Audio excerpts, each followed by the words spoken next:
good?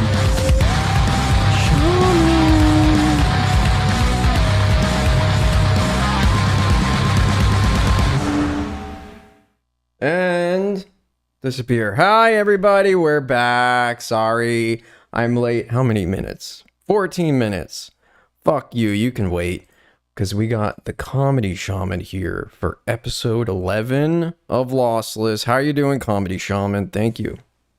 I'm good. Happy to be here. How are you, man? Good. That's good. I want to let it be known why I've been gone for so long. I'm not going to make up some gay excuse that I was sick or anything. Interestingly enough, 2 weeks ago, I had reached out to Aaron, right? Because my idea was I want to get Aaron on the show. And I want to have like a real conversation with him because I know a lot of the people that have him on, it's been kind of goofy, right? And I want to have like a serious conversation with Aaron. And I'm starting to get the idea that maybe Aaron is afraid of me for some reason. Because I've spoke to him 2 weeks ago and he agreed that he was going to come on my show. And right before, literally an hour before the show started, he's like, I'm trying to set up my green screen and it's not working. And I said, yeah, you got to have like diffused lighting. So if you guys have been noticing Aaron bringing up this diffused lighting over and over and over again, it's because of this conversation that I had with him. And I was like, yeah, you need diffused lights and they need to be on both sides so it's even. And I started sending him clips, like 8-year-old clips of like an old show that I was doing with green screen. I said, green screen is shit.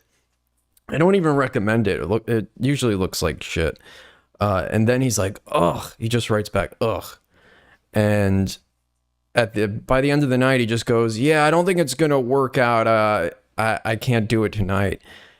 Next thing I know, the next morning, he shows up with that new studio with the background that he has now with like the boot on the wall and all the shit. His old radio boot. Kind of similar to this where I just throw random shit on the wall, right?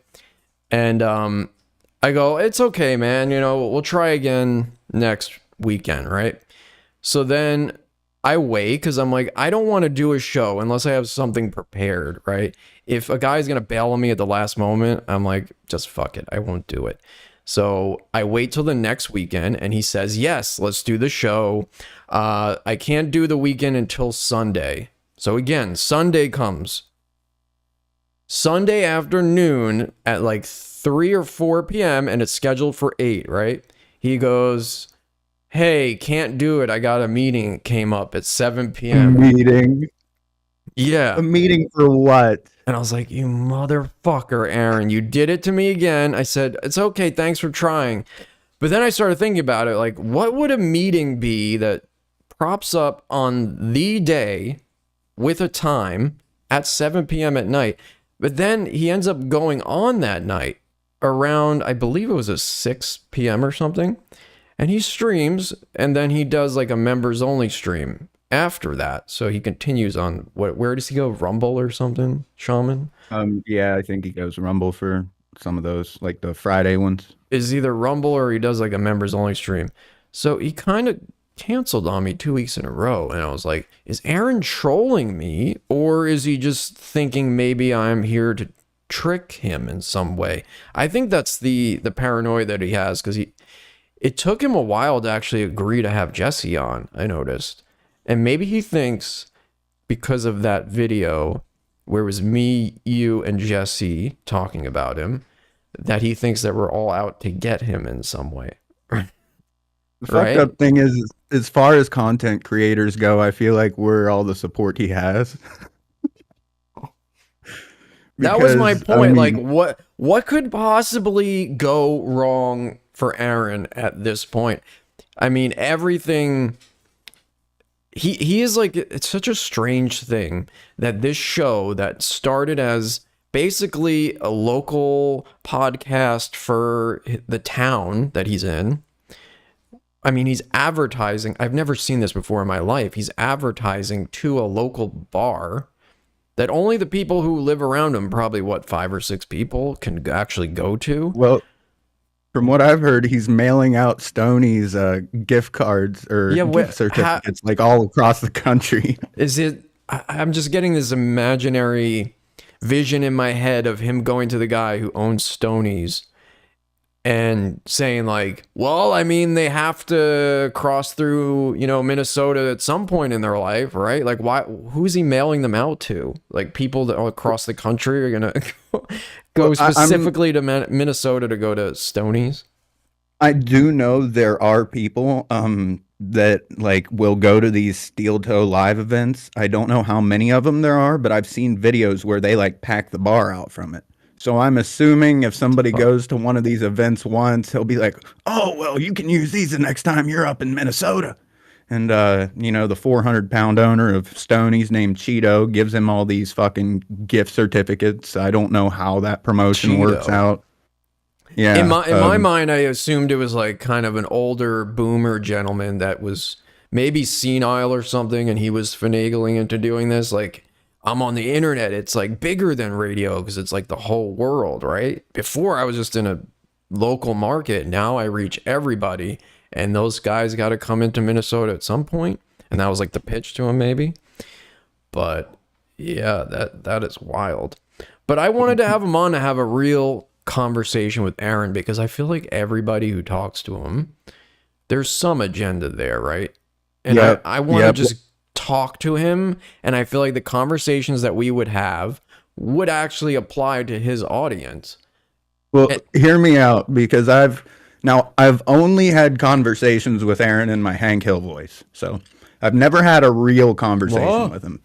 But I have talked to him in my Hank voice multiple times a while. Like this has been over a year ago. But when I did, I noticed something about him. He has this ability to like kind of lull you to sleep while he's talking to you and to stray the conversation into places he's comfortable with. And it really is a gift. If you haven't really talked to him, you wouldn't notice it. But yeah, he's really got a gift to get conversations into places he's comfortable with. I'm assuming it's something he's picked up while talking for fucking 4 hours a day for the last 20 years.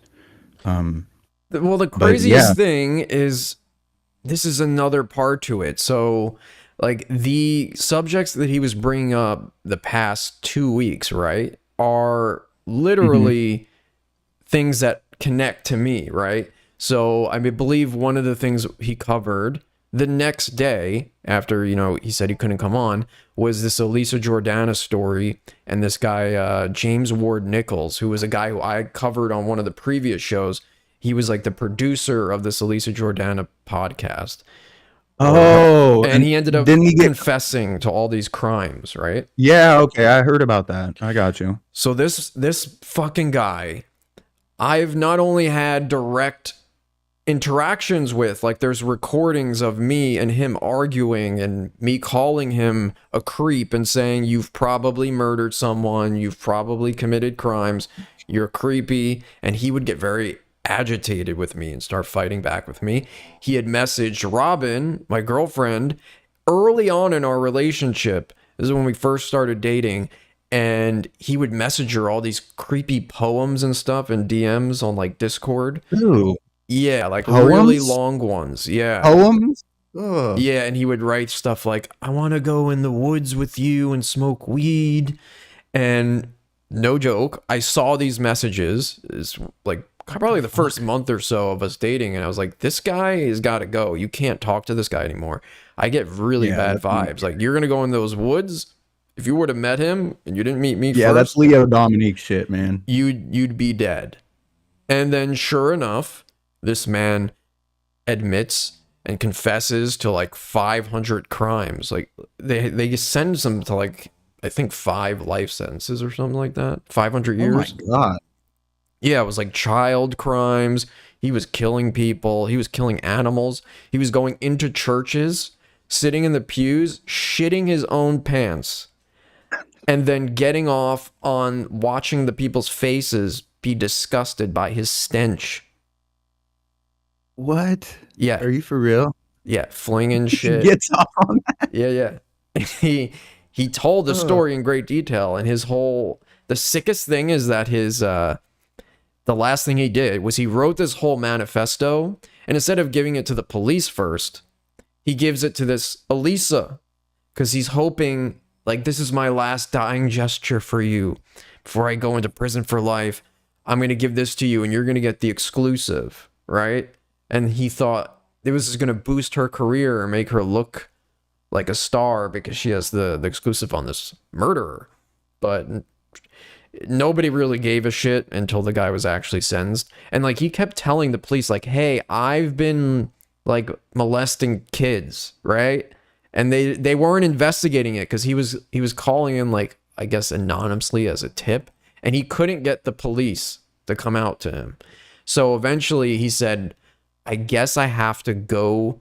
He went to, I believe, a Walmart, and it was a place where 10 years prior he had committed a crime against a minor. So a little kid that was in the store, he like flashed the kid or something. And he's like, this was one of my first SA crimes 10 years ago, took place in this store. And he calls the police there to turn himself in.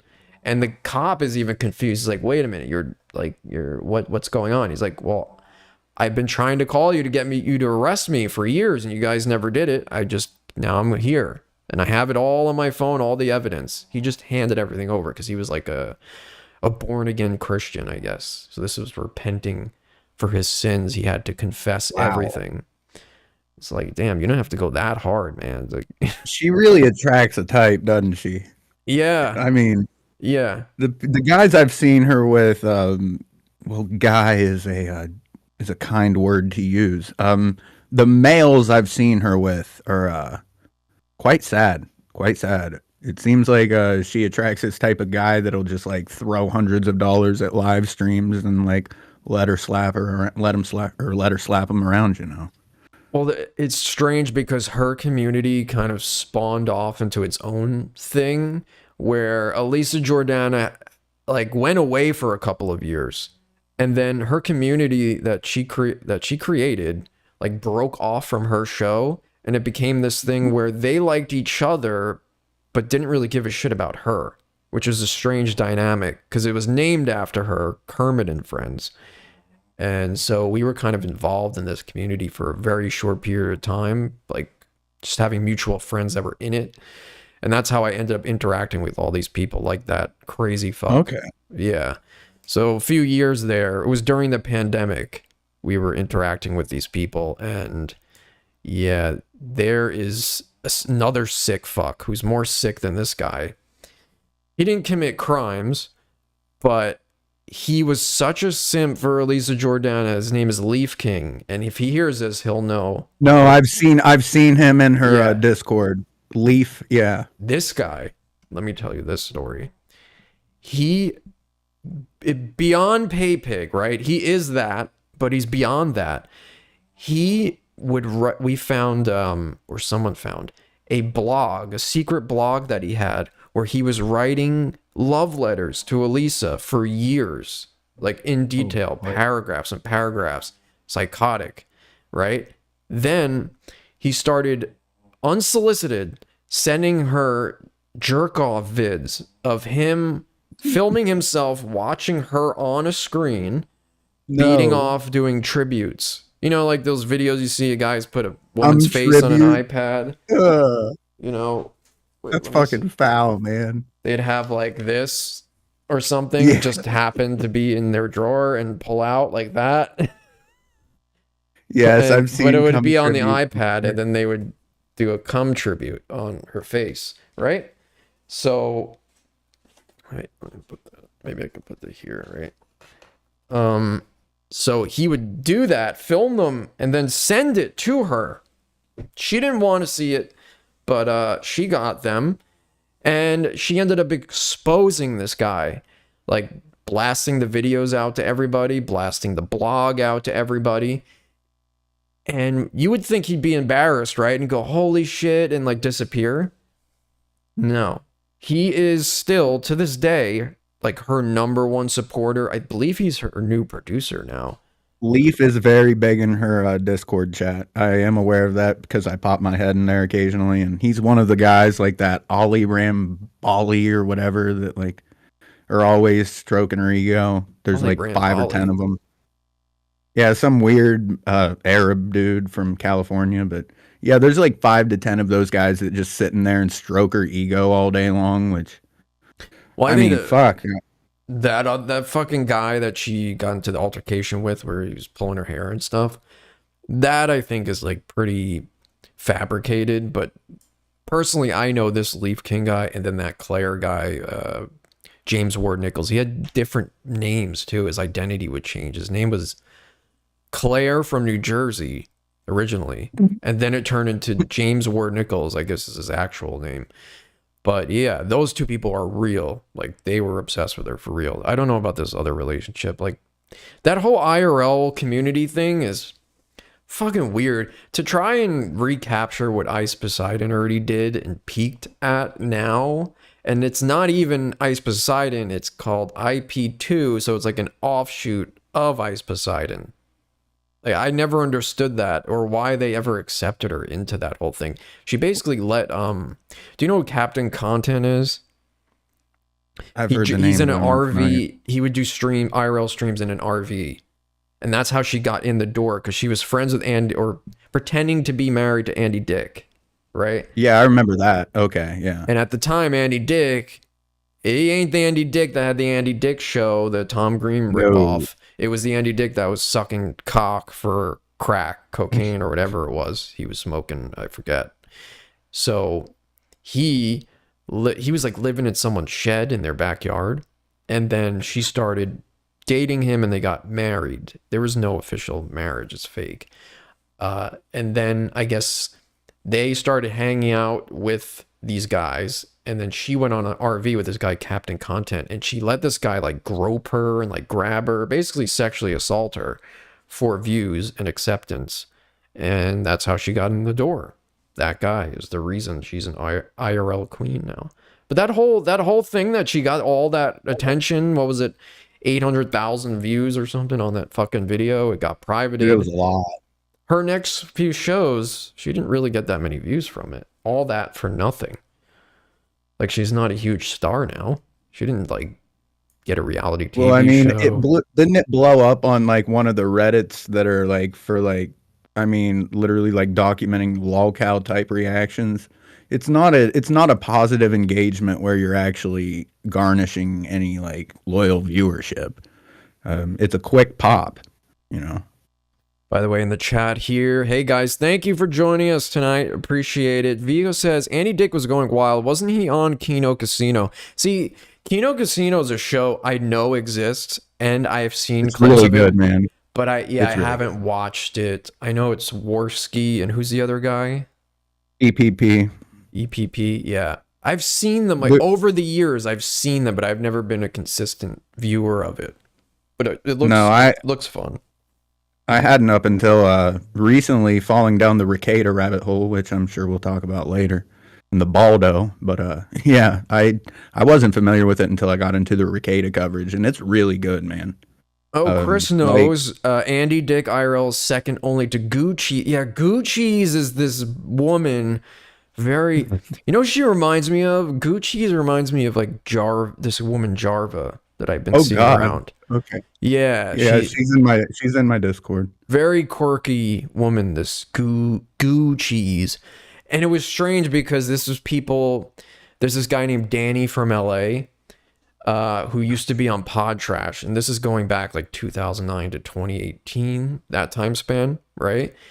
He became a fan of Elisa's, and there's actually one IRL episode, where he gets into like a actual fist fight with, I think, Captain Content, and they start fighting each other. And this is like a guy that I used to talk to on Pod Trash. He was weird. He admitted that him and his brother jerked each other off.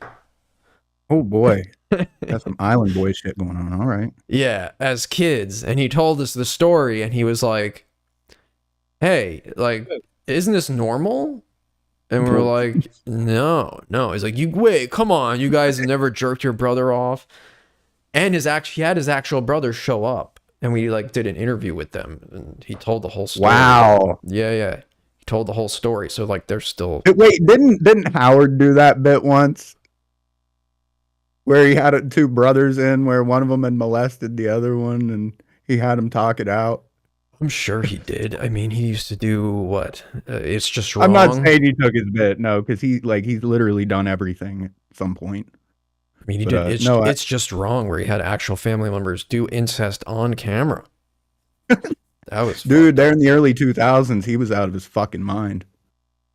That's sick. I used to think those were fake.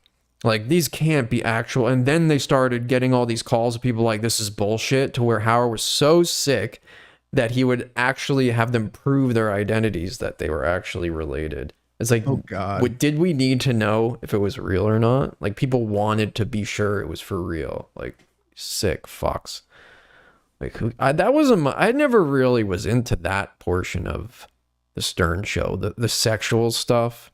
Maybe when I was younger, but I don't know. I could do without it.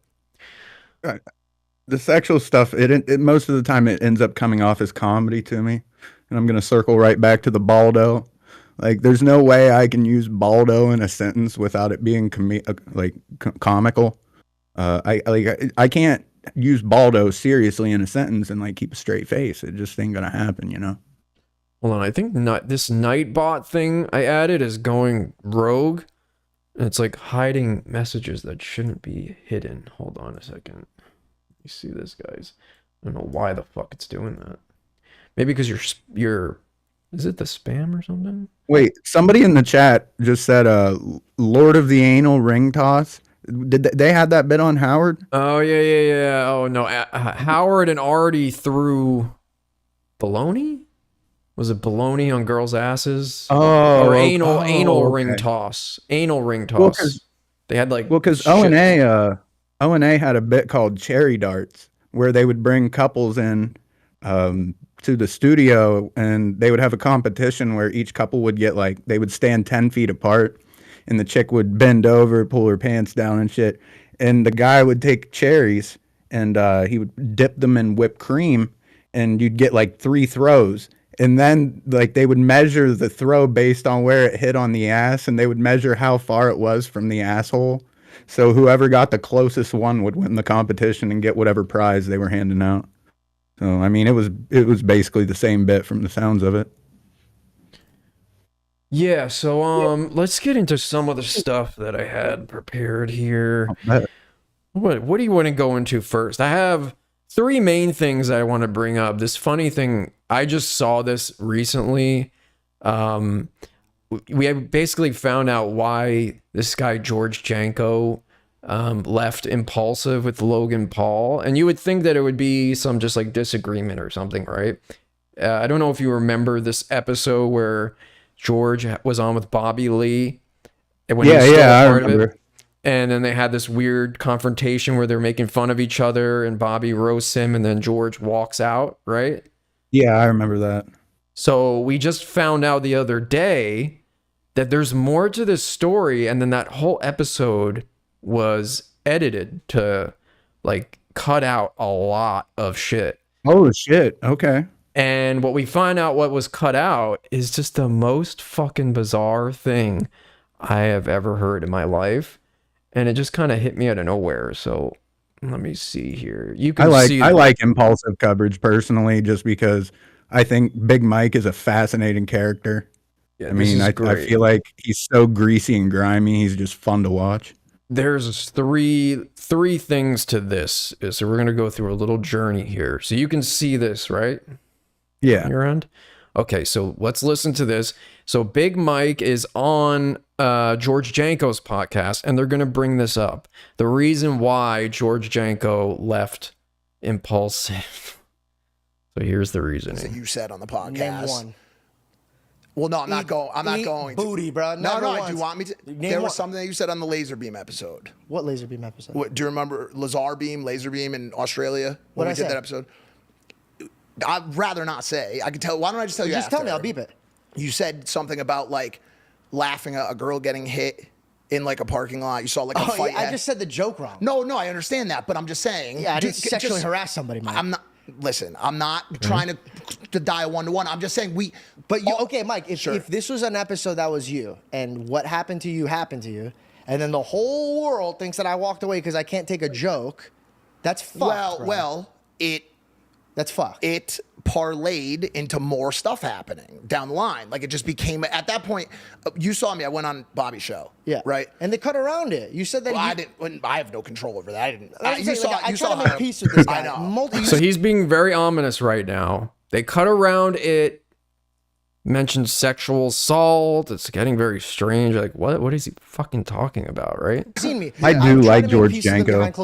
By the way, he's out of the three of them, he's probably the most normal, but his fucking head shape is bothering Well, he's Armenian, bro. He's Armenian. But it's not it's not his race. It's the cut of the beard here. No, it is. So I don't know, it's too perfect. That It's it just Middle makes Eastern. his head look like a potato, right? Just the No, it shape does. of it. It's like it's a way that I only normally see Middle Eastern guys cut their beard, where like they almost fade the beard as it goes up the sides. You know what I mean? What is it? Do you know he's Middle Eastern? He's Armenian. Armenian. Middle I'm Eastern. pretty sure Armenians are basically gypsies, from my understanding. No. I try to reach out. I try to be cool. But by the way, and I'll just say this. We'll just empty it out. I never had a problem with Bobby Lee. No, he knows that. I had a problem with the way that Logan and you were kind of gassing him to keep doing. He started the episode putting his balls in my face. I let that one go. Then Yeah, just throw that out there, right? Just throw that out there. It's totally normal. Where was this explanation before? They're just leaving all of this out. So Bobby Lee, the show starts with Bobby Lee's balls in George's face, right? And you think that's that's weird, right? Let's continue. keep doing. He started the episode putting his balls in my face. I let that one go. Then every 2 seconds he kept grabbing my dick. I don't think. How would you feel if a man that has his back completely towards you, What? that only turns around to grab your dick, Right. talk shit to your face, and you can't smack or beat the living breaks off of this guy? But he can't be bothered to touch apologize Kalila. to this man, or I don't have a job on Impulsive anymore. So this man was molested on Impulsive You shouldn't be by laughing, Bobby but it's Lee. hilarious. And it's real. It's not a joke. Like so what happens here is you see George is upset. So when I remember that episode, the clip of it, it makes it seem like him and George kind of got into an egotistical roasting battle, right? And then George couldn't hang with Bobby Lee, and George was taking it seriously and getting super uncomfortable, and Bobby Lee was kind of just blasted him with jokes, right? And then he gets super sensitive and he walks out. That's what's shown to us in our head. Now we're realizing that Bobby Lee's balls were like in this guy's mouth when the show started, and then he's just grabbing the guy's dick and he's ignoring him. So he's got his back turned to him the whole show, and the only time he acknowledges him is to grab his dick. The whole fucking Yeah, he episode. got molested. Yeah. He got molested. Wow. Yeah. And the funny thing is he doesn't press charges or anything. He's just okay with it. But he'll explain more of it and a few of the other reasons. Let's see. How fucking crazy is By the way, can you hear the dog snoring? Oh, that's what it is. You hear Okay. I can barely hear it. Yeah, they're in the fucking room, and one of them snores really fucking loud. I don't think I understood. I can only speak for myself. Bro, it's I not a hope group you. chat. I hope you can It's not a understand group that. chat. No, no, And no, when no, I no, asked no. him I'm point talking blank, about. No, I'm talking about during. No, I'm talking about during the episode because there was. I didn't know that you were feeling. But after the type of episode, way do you about remember it. when you called me? And I didn't said, know "Mike, you this were feeling a type of way about it. You witnessed the man having his dick grabbed. He was molested on your show, and you're like, I didn't know. I didn't know you felt uncomfortable. Imagine Logan and Big Mike watching this guy get molested on their show, and they just don't give a fuck. No, that's normal for them. In The this world, at religious least. guy, too, of all people, right? That's what makes it funnier to them. What is wrong with Bobby Lee, by the way? I've noticed he Well, he got does that. molested by his brother, didn't he? I thought he got molested by his brother or cousin. It I was don't his know, cousin. but I'll just Yeah. say that's what happened. Because no, you told the story on O&A. Yeah. I've witnessed Bobby Lee do this on Tiger Belly, where I'm trying to remember who it was that was the guest, but he will just get up in the studio without asking and pull his dick out and like start wiggling it in people's faces, in his guest's face. But that's like, in this day and age, you're still doing that? You could fucking go to jail for that. He doesn't seem to care. He just, yeah, Bobby Lee's got some demons in his past. A lot of sick shit. This is all that happens, and you said verbatim, you said, it's our fault for not telling you this, but me and Logan are really the ones who should be talking to the guest. You are really there for a boys only episode. So while I get sexually harassed, my other co-host is trying to fire me, and you're trying to leverage me to be quiet during other guests. And then on my birthday, you guys shot 3 episodes, so I couldn't show up. I just think on my 30th birthday, you shot 3 episodes. Bro. I think that's crazy. Mike's really nervous. I think by the time we got there was so much like confusion and disarray in the podcast that there was no coming back. We got to, but it we wasn't got to a my point. fault. No. First of all, I didn't say it was your fault. I didn't say it was your fault. I think if you would have walked in my shoes, I think you would have felt a little different. And let's put it this way, right? And this is just us just talking about. I'm not trying to be upset. I'm trying to work with you and like grow. But if I got a deal, because I started my podcast because I saw you guys. Don't go there, because you're gonna move on to a different topic. I want to button this one up. No, it's the same thing. No, I know, but just hold on. Oh, okay. Whenever, and I obviously have every text message from this, phone, whatever, right? Whenever you called me with a problem with a hotel room, a problem with a flight, a problem with a coworker, a problem with Logan, a problem with anyone. Yeah. I always answered the phone. Yeah. So you basically find out that this is a multi-reason thing. The sexual assault just gets brushed over. He does bring it up again later on in the clip, but one of the other main reasons, if you see up here at the top, the Celsius bottles, right? You can maybe guess what the other issue was. This is a competing brand with Logan Paul's Prime. Oh. Yeah, his Prime drink. And I guess because this retard wanted to start his own podcast. So wait, they removed the context all because Celsius was fucking up the Prime sponsorship? Yeah, so you're going to see. Holy shit. This is really That's fucking insanity. strange. You're going to see. He goes through this and he just basically says he left the show. He claims he was. He said he quit, George. He kind of contradicts himself. He says he quit the show, but then on here he says he was fired. So he kind of fucks up there. But he leaves the show, and in the middle of it, I think this George Janko podcast started before he left Impulsive. And so Logan finds out that he's been doing sponsorships with this Celsius brand, and he gets upset, and he tries to control George's podcast by saying, hey, like, you can't have Celsius there. That's a competing brand. You got to have Prime. So he responds to this whole thing, and it's funny because he just glosses over the entire sexual assault. So let me pull it up here. Logan Paul's response to this whole fucking thing.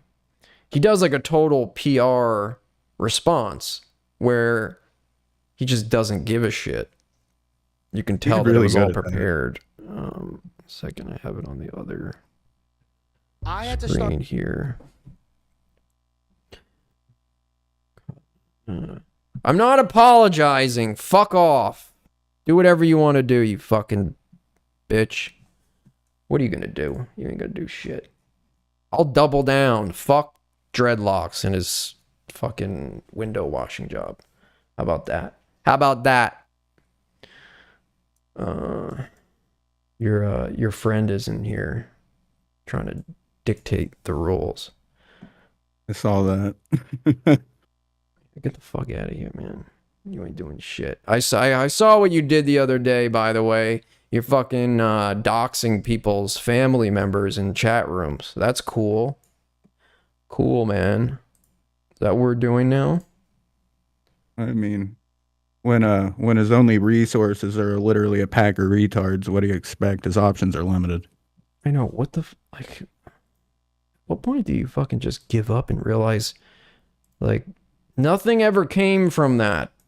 Stop it. Just fucking stop it already. Okay, here. He'd probably have more success if he promoted his girlfriend's OnlyFans on these fucking servers instead of trying to promote some shitty podcast nobody's gonna watch. That whole shit's probably bullshit too. Like the whole guy's fucking life's a lie. Fucking weirdo.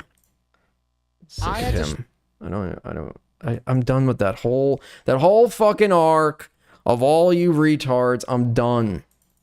Move the fuck on. We always say that. No, I'm done. I've been done. Then the next episode ends up being a whole fucking episode about him. Oh, no. I've said the same thing myself. No. I have self-control, unlike these motherfuckers will do a whole show about me. And then we're going to bring this up.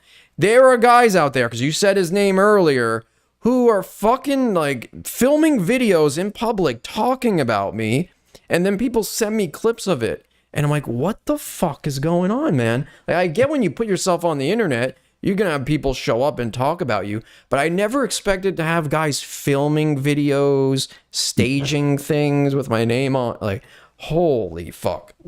I'm not going to jump the gun. We're going to bring all those clips up later and watch it. Because it involves you as well. That shit was unhinged. It's you and me. I know. That was unhinged as fuck. Okay, so here's Logan responding. So he does a good job of kind of consolidating all of the shit that George brings up, but in his own lens, he cuts obviously the part where Bobby Lee put his balls in his mouth and fucking grabbed his cock, right? So Logan's just going to talk about the straight up money, and he's just going to blast this guy's earnings and everything. So watch this. I had to start my own show because we're not making money on the show, and I'm getting pushed out. You made money on the show. I can show you my books. I was spending 10 G's a month being on the show. All right, let's talk about this. Obviously, I wasn't on the podcast to represent myself, so I'd like to clarify a few things. He does it as a TikTok well as having his own credit response. card. All expenses related to the show were paid for, including all travel and lodging. Obviously, George's total reimbursement came out to $20,000, 317 cents. I'd love to see any books that show otherwise. Spending $120,000 a year to be on a show is a little confusing. This is a guy who's sending us screenshots of $11 million a week that he's making. This statement is so crazy that it's almost laughable. That would mean I'm making... Okay, so right here, I'm going to point out the biases here, because we could have went through that whole fucking George Janko episode, but I had already watched it, so I know where he's manipulating this. George says during this time, when he was leaving, this fag sent a screenshot in a group chat showing that he made $11 million a week.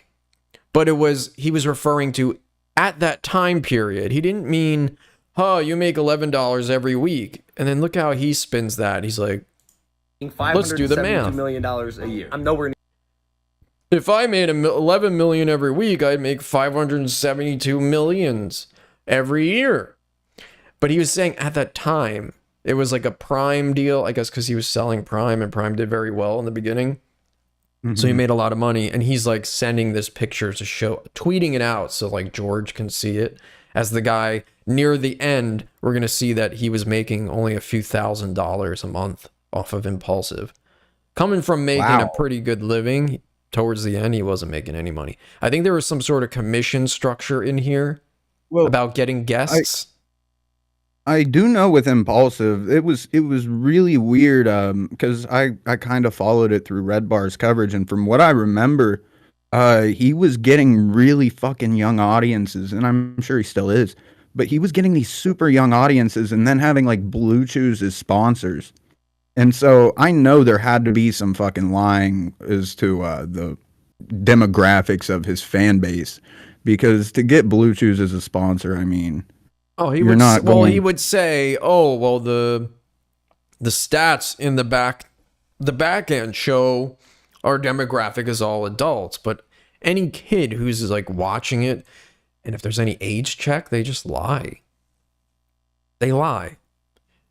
And there's no way normal adults are watching Logan unironically. I mean, it's got to be like a 20 and under thing. It's got to be like like a lot of the influencers. I don't see anybody over 20 listening to that. No fucking way. Okay, so here we go. Near that, what happened was Prime had a very successful month. I think we did like 60 to 70 million, and I sent it to our group chat because I was proud of the business. I was stoked to show the boys, and I think George made That's fucking makes me sick too. Like this Prime drink, and hey, I tried it out just to be like, It's bad. it's vile. It's fucking vile. poison. It tastes like if somebody took the one I tried was the ice pop one, the red, white, and blue bottle. Yeah.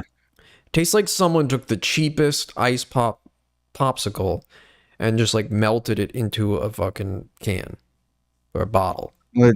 It's all aspartame, man, and like I'm sorry, but all those fucking artificial sweeteners for the most part are just absolute poison.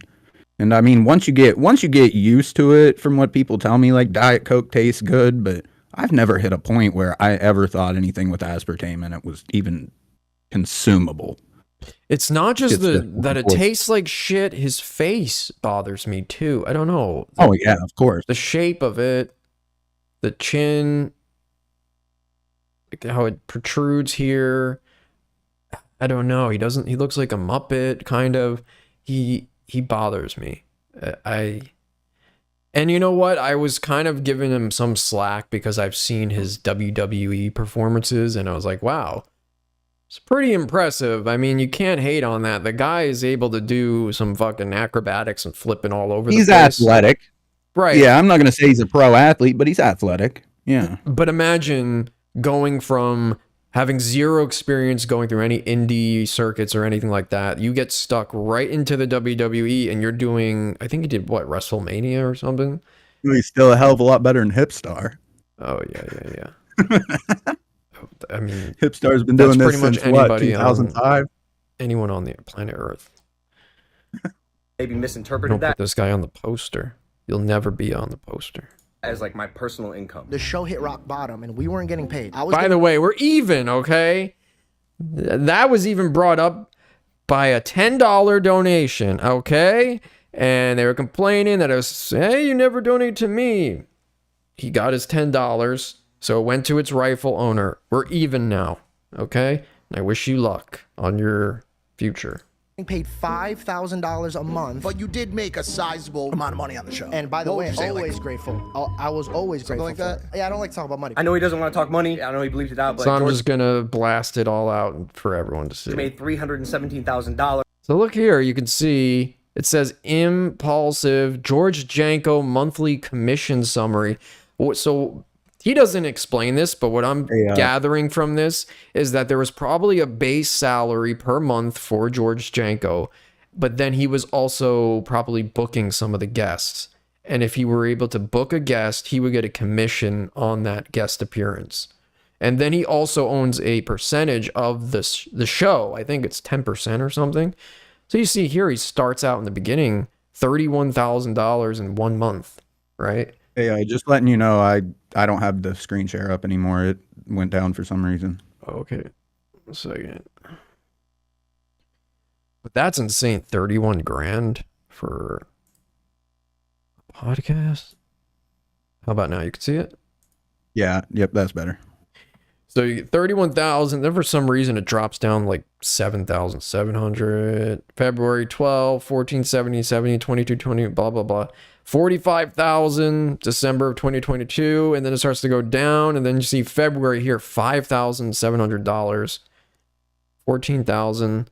So I guess towards the end it was starting to decline, and that's when George said it wasn't that he didn't make enough money overall, it was towards the end it wasn't covering his overhead, like his mortgage and his his wife and the shit. They're still LA based, right? Or did they move to Texas or something weird?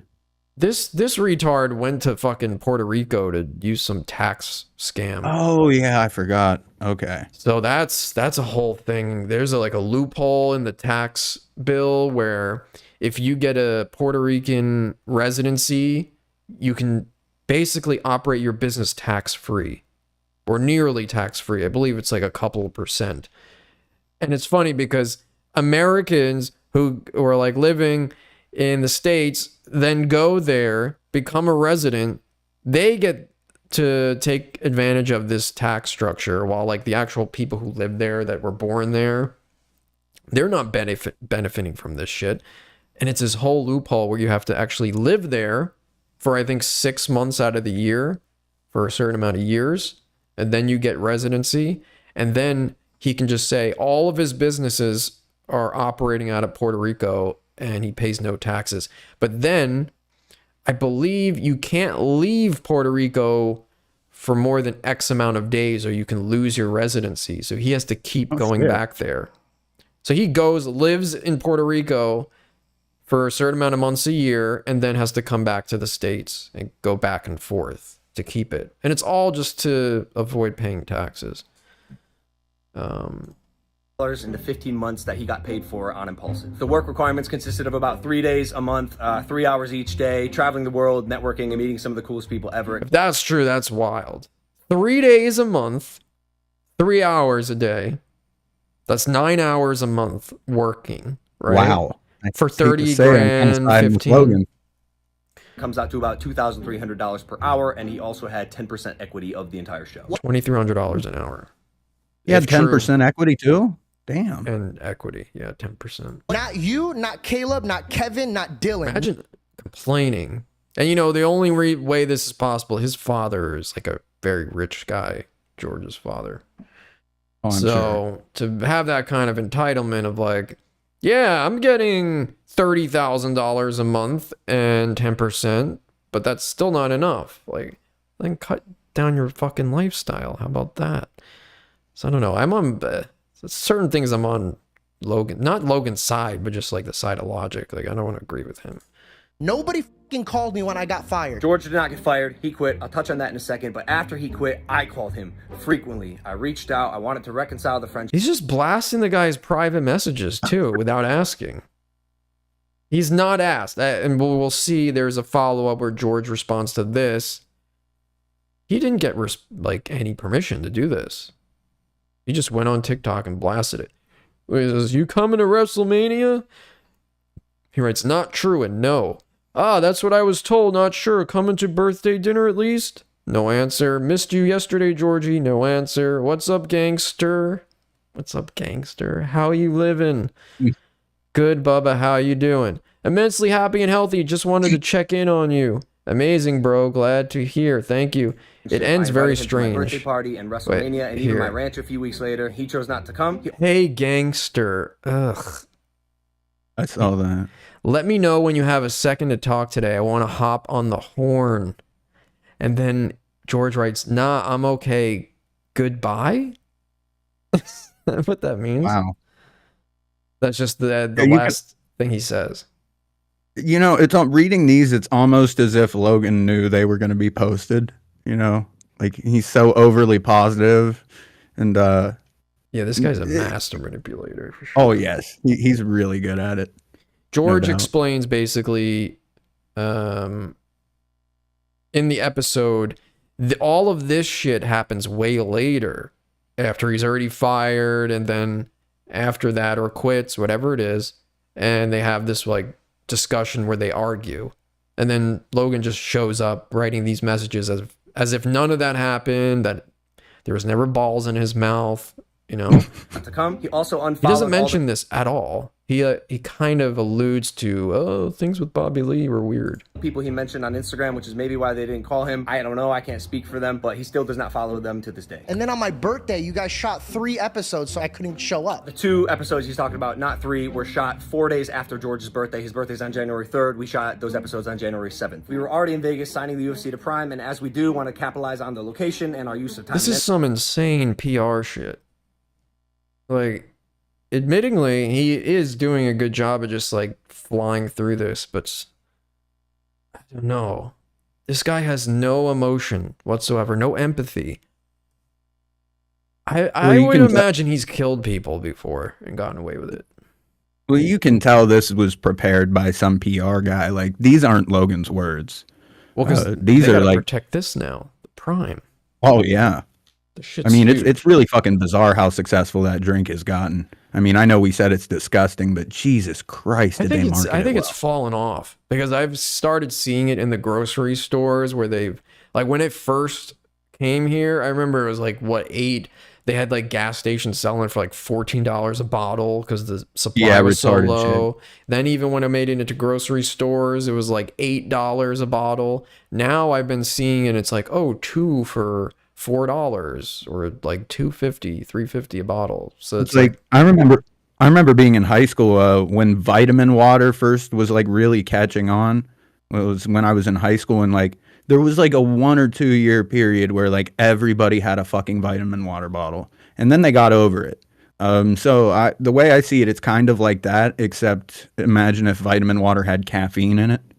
So very similar to that. Well, there's a Prime. Well, so the regular Prime has no caffeine. Then there's the Prime energy drink. Oh, I didn't funny even that know you that. say that, because there was a whole controversy over them not distinguishing the two brands, and so kids would be buying the caffeine and it had 200 milligrams of caffeine in it, which is the maximum. Here you can't even do that. In Canada, you cannot have 200 milligrams of caffeine in a drink, so they had to lower it. Like here, I have a Red Bull here. Let me see how much is in here. Caffeine content 151 milligrams in this size of a Red Bull. The Prime is smaller and it had 200 milligrams in it. And yeah, they had to redo the whole thing and lower it to, I think 180 or something like that. Yeah, that's a Panera level fuck up. You could kill a child. That shit. Absolutely. But you bring up vitamin water, which is funny because vitamin water, it turned out, was not even healthy for you. The vitamins are horse shit. And then that's what he's trying to recreate, the whole 50 Cent deal, where 50 Cent made his vitamin water, the 50 flavor. Mm-hmm. And then they had it on the movie Dodgeball, and like a few years after that is when it really blew up. But yeah. Well, I mean, he sold his stake in the company and he made billions. 50 Cent. Oh, dude, he made out. This guy, Logan, I guess this is going to be his road to $1 billion. I mean, the UFC and a lot of these soccer teams, not football, fuck you, football, soccer teams picked up on it. Some of the bigger ones, I don't follow soccer. I think it's like Manchester or something. I don't know. These arenas now carry Prime, a couple of sports teams, and then the UFC. That's fucking huge. To get a contract. Energy and the guests in that city. George didn't come to work because he wanted to spend time with his family for... Look at this picture. Yeah, I hate fucking Windows. You can't just zoom in on Windows. You have to use like the magnifier. Or does George look a little bit like a young Mike David in that picture? He does. He does. We're gonna get into that too. Weird. I have a. It's funny. This will bring a lot of context together. I'm not gonna say it, but this Redbar Historia channel. I want to show a little part of the videos. Is that the Just Rude channel? Yeah, it's called Just Rude. Yeah, okay, yeah. I'd love to know who's behind that Just Rude channel, because he claims to be in the BBG. He says he's not a newer listener, but he started listening season 17. And he brings up being in the BBG and trying to interact with people there and finding that the new fans kind of control. I saw that. And he wrote this community post. He made. Insane long community post. And he's getting a lot of shit and hate. Same thing as me in the comments. All the Redbar fans showing up with the fucking no avatars. Mike's got like Twitter bots like Drake. I said Mike is Drake, right? Mike is Drake of the podcast, this little podcast circle. With the subliminals, and that's how he handles his beefs. Dude, he handles everything subliminally. Like it's impressive when you first see it, but then once you get used to dealing with it, it just feels fucking corny and off-putting and insincere. I think he made a miscalculation about who I am. I think that's the problem. I'm probably sure he's used to guys showing up and go, Redbar's watching, and then they go, oh my God, he's doing an investigation on me. I better stop what I'm doing. I read them and I go, come on, like, at least say something funny. I want some entertainment out of it. Right? Yeah, no shit. at this point. Redbar's watching. Shut the fuck up. You're Jewish. Well, after it hit season 20, that shit got hard to watch. I mean, like at this point, it's something I feel like we just watch to make our own content. Not something I would watch because I enjoy it anymore. I might go back and watch an old one, but nothing past season 19, unless it's ironic. Let's skip past there. You're okay. Let's try this again. YouTube's been really fucking annoying lately. It's just like shit. It's like ad block is fucking up, and then like this will pop up, like these type of ads that don't actually play a video. I had to start my own show because we're not You have to making keep, money like, on the show, reloading and I'm the- getting You pushed out. made money on the show. I can show you my Let's go book. back to where we were. And the guests in that city. George didn't come to work because he wanted to spend time with his family. His father, this is George's father, by the way. He looks familiar, like somebody else. I can't pinpoint who. He looks like he owns a restaurant on a college campus. Yeah, but he looks like someone known, with notoriety. Wait, Infected Mushroom. Prime pays the UFC more than any other drink to advertise. That is all. Yeah, I'm sure. Just Gay. He is in the BBG. We hate him. Oh boy, what? Well, how do you know he's in the BBG? Is his name Just Rude in the BBG? Damn. Is he gonna get exposed? Very Cool says, Jesse, are you still fat? Is Jesse here? He was earlier. Oh, I see. Jesse says, Logan Paul's a wrestling guy, and that's all you need to know. Also balding. That is true. He's got a huge forehead, and he puts these little Jerry curls over his forehead. You should give April some tips.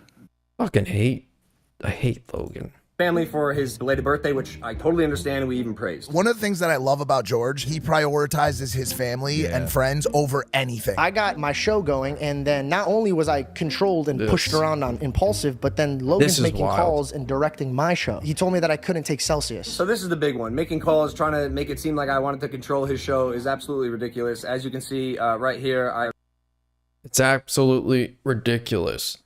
So he writes, after my dentist appointment at 3 p.m., want to go see John Wicky? John Wick 5. Bro, we gotta get you Prime. Don't drink our competitor, you goose. And he makes it seem like it's a little happy, ha ha ha, convo. Call me back, ha ha ha ha ha ha ha. I have to tell you something, ha ha ha ha ha. But then, like, hey, let me see if he shows the other I saw one. him drinking our competitor, and he told me to call him. He was filming my reaction to tell me he took a deal with the competitor. Says it's ridiculous that he was trying to control George's show, but he does exactly I that. Talk about this. I hope you're joking, by the way. The truth is, I thought it was a bad look that my best friend and co-host took a brand deal with our competitor without consulting me, asking me, giving us even a chance to match it before. What is it? Your business? He signed the deal because the audience that he's building, at least at the time, on his own podcast was being funneled directly from the podcast that I was building with him. I said, hey, dude, I understand you need here. Jesus. Yeah, look. So it's like one of my old tweaker emails. God damn. Yeah, George has started his podcast. It wasn't really doing very well. Basically, he had Andrew Tate on, and that just blew him up for a short span of time. And then he got a couple of other like super conservative guests and some other, in the orbit. If you get Andrew Tate on, you're gonna get the usual people. If you get Tate, you've got all the mainstreamers. Then he's getting a message from Logan, who claims he's not controlling him at all. It says, totally understand you have to do what you have to do, and I support your decision. I respect the fact that you're focusing on your platform and understand you have to pay the bills. I'm sorry Impulsive isn't enough for that. Just like you're looking out for yourself, I have to do the same. My business partners and I don't find it appropriate to promote one of our biggest competitors. Like, he's saying this to a guy on his own show. Has nothing to do with Logan. Wow. Even if he got some fame off of your show, it has nothing to do. It's not your business. I'm excited to watch you build your podcast. And if the deal is up, if you want to come on Impulsive, the invite is open. I like to talk about how to move forward with this amicably on social media. Blah, blah, blah. 8 years of friendship. Blah, blah, blah. Excited to see you at my birthday dinner. Love you. And then he doesn't get no response. Wow. Ends it with a love you. Love you, bro. That I sent him after our conversation because I did fucking understand did. So You have to greasy. I sell loved I it. thought it was Prime. also a little odd because he did make 300. The oddest thing is that Logan's brother promotes Celsius. His own does he? Yeah, his own fucking brother doesn't have even know that. Prime on his podcast. There's a Jake Paul podcast. He sells Celsius. His I own hate to fucking admit brother. it, but you know, Logan is so awful and greasy that it's actually made me warm up to his brother. Because Yeah. like when you look at Jake, like, don't get me wrong, when you first look at Jake, it's like, oh, who's this fucking loser influencer? But then you watch his brother, and it's like, well, okay, Jake might be reasonable in comparison here. It's like Logan's not even like a real person at this point. He's just like an online digital avatar that knows how to fucking manipulate really stupid people to a T. But I mean, at least with Jake, like, you get a feeling like that there's something there. Like, he's upset that his brother doesn't get along with him and that he doesn't have a relationship with his brother at this point. That's the feeling I get, at least. But then you look at Logan here, and it's none of that whatsoever. This is true. Velvet Snail. Sorry. Logan could have also reached out before the first app if he wanted his friend drinking Prime. Why wait until you see him promoting the competition? Yeah, he was just like, I see him doing it, and this is an opportunity for me to, like, stick my fucking head into your business. J Dummy says, looking at George, I can't help but hear the Iron Sheik screaming how Macho Man is a Jew. Jake is going to die against Tyson. I saw a footage recently that Tyson just posted of him hitting the pads. He is fucking super fast. Not just for his age, dude, but in Tyson looks general. good. And he fucking No. knocks the guy's glove off his hand. He looks good, man. I saw the reaction He's gay, videos though, from but- Jake, and Jake is nervous. Jake is nervous. Did As you he hear that should be. Jake Paul? So I'm thinking maybe this was set up. There's no context. I'm making this up in my head, but my intuition tells me this. I think that maybe Tyson told Jake Paul, say something super heinous so we can build up anger for this fight and get me in the mode to fight. Because I think Tyson is like so beyond who he was before and like bringing that vicious guy out of him. He's just a guy who wants to take the toad. I want to take the toad in the ayahuasca. So Yeah. Jake Paul made fun of Tyson's dead daughter. That's what he Oh, chose yeah, to I do. forgot about that. Yeah. You're right. He said, I'm Shit. going to bury you next to your dead daughter. That's what Jake Paul chose as the thing to say. I don't know how Mike let it's that funny. happen. It is funny telling Mike Tyson that shit. Yeah. Maybe we can play it after this, the footage of Mike. But let's see. What else does he say here? Crazy. He's grown a lot. He has 2.7 million subscribers since we met. He's a multimillionaire, a best-selling Yeah. author. I tried as much as I could to Oh my Best God. This beanbag picture. salesman ever. Look at this fucking idiot. Bro, that I'm an book, author. I know. I remember the Redbar coverage of that book, and bro, this motherfucker is so full of shit about being a heroin junkie and dealer. He like because- stole his grandmother's Oxycontin one time, Like, and now he's a fucking thug on the streets. Is somebody that has barely half a septum left. I can confirm that he definitely does not have that history. On top of it, it was released online at one point that allegedly he was this junkie when he was in Connecticut the whole time, and he didn't get his shit together until he was a beanbag salesman in California. Well, then how the fuck is he renting out a condo that he owns in Connecticut? That he owned from before his life with Logan Paul. He So listened. it's like, dude, you want- He listened to Jay-Z and like Nas, and then he was like, "Yeah, rappers can lie about their lifestyle, so I'll just tell everyone I was like from the streets, you know." And dude, that is because I did that's drugs, a very it East makes Coast me. thing. People have that mindset where they think because I did drugs, I'm part of the streets. Oh, like, dude, I just- know. There's a lot you're of it just- around where. You're the Yeah. junkie buying the stuff. You ain't on the streets. You're the customer. You're the dude. You're the dude who gets robbed. You're the bum. Yeah, robbed by the blacks. to help him get into those positions, and it's not entirely because of me. Mike is a phenom in his own right, and he capitalized on the platform that I gave him, which is awesome. Just like Phenom. George is doing now. But if that's not All right, growth, shut the fuck up. He is a phenomenal scammer. I mean, I got to give him that. Back to here. So George responds to it, and he basically just goes, "Why are you being silly? We don't even have to play it. It's very short. George comes on and he goes, why are you being silly? Just meet up and let's talk in person. Like, be a normal guy. Like, why make a TikTok about it? You clearly want to talk to me. Why are you wasting my time, right? And that's basically it. I just found it fucking mind-blowing. The whole time, it was because George got molested by Bobby Lee. That is crazy, man. And like, I don't know if you know, do you know the history about Bobby Lee with his cousin? He opened up about it a lot on O&A. Some sort of sexual experience with his cousin? Yeah. Well, his cousin, I guess played what they call on O&A Monster Rain, which is like where's, to give you a little piece of reference on one of my fools, with Jim Norton when he was a little kid. One of his friends told him they were playing Monster Rain, and it was a game where I guess he stuck his friend's dick in his mouth when he was like 10 years old. Well, Bobby did the same thing with his cousin. I guess he stuck his cousin's dick in his mouth and gave him a blowjob when he was like 10 or 11. And he went on O&A and he was just talking about it like it was a normal thing. And they started grilling him. They're like, wait, you gave your cousin a blowjob when you're 11? And he started panicking and like ran out of the studio crying and like came back all sobbing and shit. He's a fucking mess, dude. A fucking mess. But that doesn't surprise me. Yeah, all those guys, that trio, the Chens, Bobby Lee, David Cho, David Chen. He's another weird one. Yeah, those three, they have very, very strange histories of just, sexual experiences, sexual assault. Like, Bobby has actual allegations against him that he's like, no, it's not true, but then he's grabbing, like, Mike Magellac's dick without asking permission. Like, that's risky, man. Yeah, in this day and really age, is. especially, forget the past. We can kind of write it off like things were more wild back then. But you're on Impulsive and you're grabbing the one guy you don't know, by the way, on the show's dick. That Bobby. What if he sued you or charged you?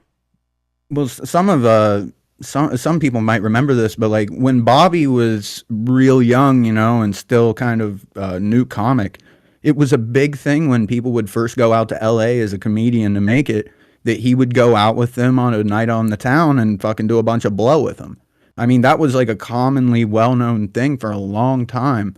So I'm assuming that Bobby, now that he doesn't do blow anymore or anything like that, he's just kind of shoved all of his perversions into sexual shit. So he's sitting there fucking edging all day on his computer, fucking, and then when he gets off the computer, he's going and grabbing somebody like George Janko's dick. Fucking sick. Okay, let's move on to this Redbar shit, because this is kind of funny that just part of this channel, so this is it, Just Rude here. He's got 1.43k subs right now, 1.2k views on this video. This is his latest 2 days ago. Members first. I guess he's got member payment. So I don't know, it's so strange, these videos. The way they're edited, the context, I guess he's trying to mix in Chicago history with like the rap street crime of Chicago, and then Mike's history and the comedians. You hear like Patrick Melton from 2005, and he sounds so bizarre. At the award ceremony. The Podcast Alliance they had. Oh, yeah. Back in the day. And you see like one of Mike's first versions of his website where he was stealing shit back then. All the font was Grand Theft Auto 3 fonts. And then it was him trying to sell like production. So him and his friend would say, we will mix your record or your rap album. And then from there, he was parlaying that into, I guess, the podcasting. So they had this equipment to try and sell their services to other people first. So was this before or after he was hosting GoFundMe's to pay his water bill? Probably before. I think it started as Redbar Productions before he even had a show. Okay. That's what he shows. This guy, I don't know, the videos are strange. Like you'll see, it's a lot of AI. The voiceover narration is AI. And it just kind of goes off on these strange tangents that don't seem to make sense. It's very ominous and weird the way it's done. Like he just throws in a random, let's talk about Mitch Hedberg for no reason. Like, I don't understand. Like, it's like introduction, right? It goes through the Chicago streets. It shows like clips of that. And it just goes into Mitch Hedberg being covered by all these people on all these podcasts. Doesn't explain why. And then just goes into Mike David. But that said, he has all of this old shit that I've never seen. And he's compiled it all. Like, let me keep my place here. 22. You can hear Melton, I think. You go back here. This whole section, like, look, this section starts with like Conan. Remember this bit? Killed 49 people. A lot of people felt they shouldn't have showed that, but I think they absolutely should because it had nothing to do with it. Wow, he's young. It's there. playing like Opie and Anthony from 2006 of Conan doing the intro to one of the award shows. I forget what it was, and it showed a plane crash. Real fast. It was meant to be funny, but a fake plane crash during the opening And Emmy they were Awards like, again "That's made many insensitive." cringe on Sunday. The same day, 49 people died in a fiery plane crash in Kentucky. That dope used saw it. Back when Opie had confidence. the wrong runway, by the way, right? Yeah. That's all it was. Leave it alone. It's almost 6 in the morning in Lexington, Kentucky. See how strange this is? What the fuck?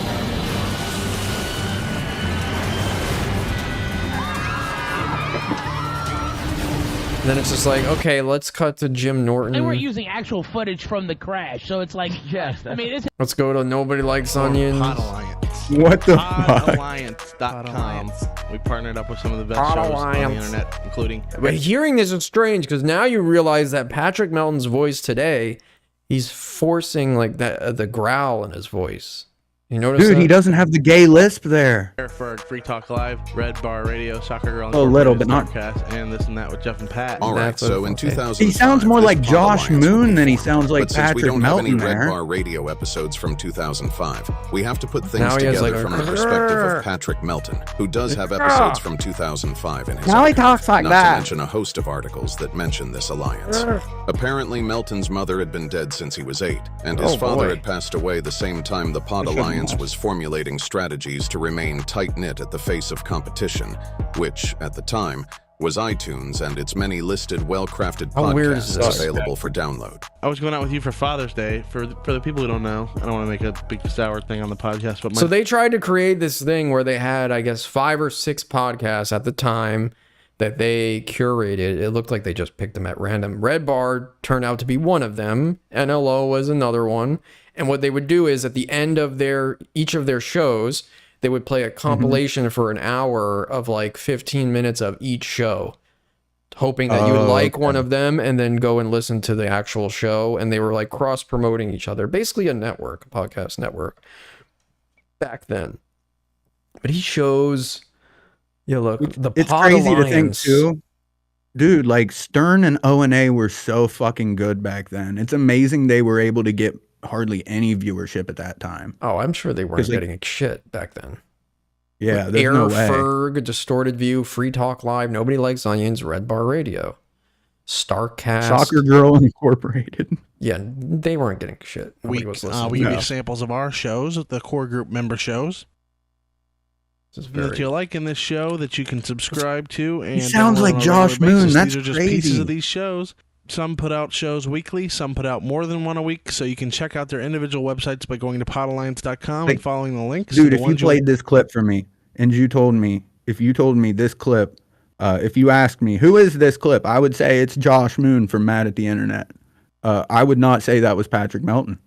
Well, Doesn't also, even sound like the Red same Bar did a person. really good job of hiding all of his old shit because this guy even Yeah, was he like, did. wait a minute, if there was a podcast alliance, that means there's probably clips of Red Bar being played at the end of one of these 5 other shows, right? It's not even found there. You can't find it. Wow. So look, this is one of the first one, a realistic talk for the stable-minded. Red Bar Radio, free speech. It's so funny to see that he was a free speech guy. Everybody who created their own website. I mean, I did the same with Pod Trash. It was a free, uncensored, live internet radio. Everybody with this site set up. I had the same exact thing: stream, download, podcast. Right? Everybody's all about free. They're all about free speech right up until the fucking audience turns. The minute the audience turns, free speech goes out the window. Well, honestly, for me, free speech goes out the window once you're on fucking YouTube. Mike has a different thing. He wants to cater to a specific type of person and says, I need to be all-inclusive. It is bizarre. It really is bizarre with him how he's built up a platform where he can actually say pretty much anything he wants. I don't know and then he doesn't. if he uses... Well, does he use Ustream or what? Because I do know that your stream hosting Mike? provider. No, he doesn't. He uses okay. like a CDN. Oh, okay. But yeah, no, he really doesn't take much advantage of that anymore. He's copying Howard, basically. That's what Howard did. When Howard first went to Sirius XM radio, the whole selling point of it was this is uncensored radio. And then as soon as Howard got there, he said, oh, everyone was like, oh, and now we can curse, like, hell yeah. And then Howard's like, no, I have a rule. Now that we can do it, it's kind of corny to do it, right? So let's not do it. By the way, thank you, Michael A. with the $20. Hey, I'm not even asking for it, but that's very, very, very generous. Thank you, Michael A. He says, did you watch the newest Tiger Belly episode? Bobby Lee looked like he just woke up. He looked like he was hungover. No, I didn't see that. I haven't seen Tiger Belly in a long time. Do you think he was maybe upset because he was just outed as fucking molesting George Janko? Because that was only a few days ago. Honestly, knowing Bobby, I don't think he gives a fuck. As long as he's not going to face legal repercussions. He just got away from the accusation that he was committing sex crimes. Remember the Thailand story, whatever it was? Yeah. He fucking raped a little underage. Yeah, I know. Is it an actual prostitute if they're underage? I don't know.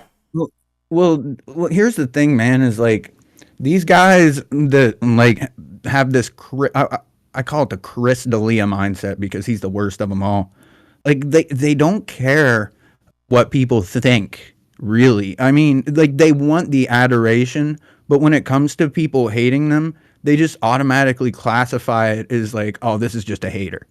And I do think Bobby falls into that. I don't think he's as bad as Chris D'Elia, but I still put him in that category, you know, where it's like, this is a sexual predator we're dealing with here. He don't give a fuck. Maybe. I mean, but he wasn't happy to have that story out there. So maybe George bringing this up is kind of drudging up the memory. Look, this is just an example of how I could see why maybe people are freaked out. Because I remember the complaint people had about these videos was like, you're following Mike's friends and their path. And then I was like, he's just doing a history. You want to see the history on pretty much anybody if you're interested in them, right? But then I noticed that this part of the video, it gets kind of weird where Mike starts talking about locations and this guy's doing Google Zoom views everywhere. Going straight down Milwaukee Avenue. Guess where you'd get, Jules, in an hour? Where? Gurney. I remember this. I would start listening to music and I'd be pulling up. Here's Milwaukee Avenue. Here's the school. I'd go. Mike is not bringing this up. This is the guy making the video. Yeah. He is now mapping out Mike's entire life. That's hilarious. And I would just tell my parents I was at school, but meanwhile I just drove to Gurney and then a little bit further to, Wisconsin and stuff. He's like trying to understand Mike's life and piece it all together, like his daily routine. He would drive to Wisconsin during the end of the school day. You just drove around all day. Maybe they drove from Chicago to Gurney to do, because it's a nice drive. That's a little weird, my friend. I don't know. That is but weird. Here's the part I wanted to get to. There's two parts. One is when it goes to the thing of Jules when she's on camera for the first time. And she admits that she's rich, right? But the way she says it, I'll let it play, okay? Back in my life, Here, cut the camera real quick. Guys out there, raise your hands. How many of you have gotten beat up by a guy? I was telling you, in high school, I'd be walking up the stairs, just, hey, backpack on. And some fucking guy named Randy from 8th would come and kick me. He would knock out my windpipes with his leg. He would kick me in the lungs as hard as he can, and I'd fall backwards down the stairs.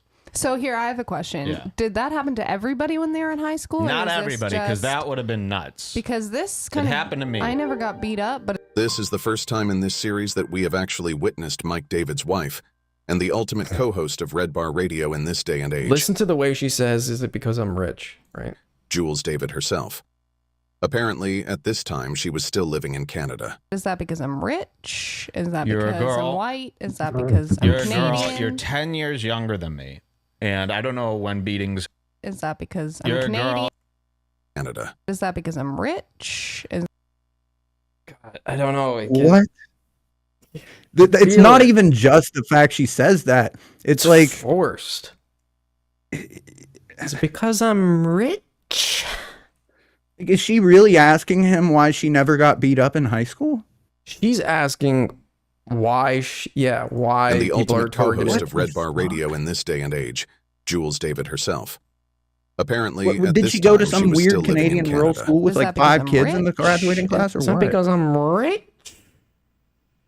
that You're a because I'm girl. white? Is that because I'm You're a Canadian? girl. Yeah, You're she's a 10 girl. years younger than me, and I don't know when beatings up really stopped. But when I was in high school,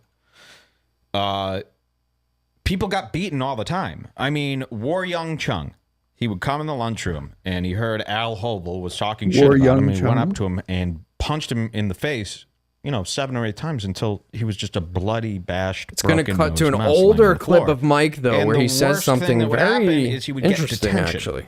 So guys get their ass kicked in front of 100 other guys in the lunchroom. Okay. Yeah. Yeah. To where they have to might go to the hospital to get their nose fixed. Okay. That's traumatic as well for a guy, right? Yeah. Create a lot of content for the show. Here. If we engaged in him, it's like Jay Davis. Why We don't you love it get when we like the bash bus Jay Davis. driver dude? Like that guy would enjoy that What bus negative driver? attention. Mike, the crazy psycho bus driver. Who's that? He's this guy who used to drive the CTA. See, in but you don't want the Chicago. person to enjoy the attention. That's the thing. So You want it to be mean-spirited. Once they enjoy it and they're in on it, then it's fake. It's not fun. What's fun is that you are actually What about hurting the somebody. retards on Stern Show?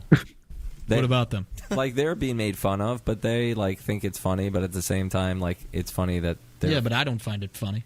You don't find the midgets you know what and I the would- dwarves funny? on that show? The drunk dwarves? Come on. I mean, they have their moments. He gone.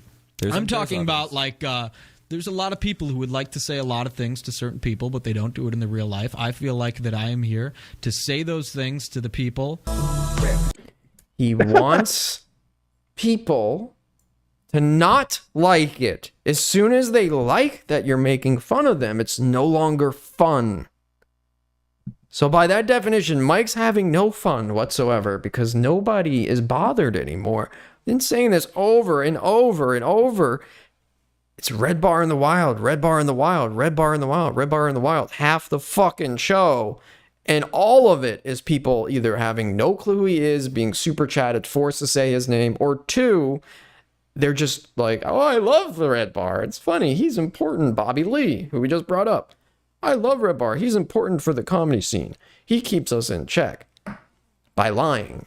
This is essentially what Bobby says. And then he has to retract it, and they delete that whole part from the episode. But yeah, he says it to you right there. The whole point is you don't want them enjoying being made fun of. You want them hurting.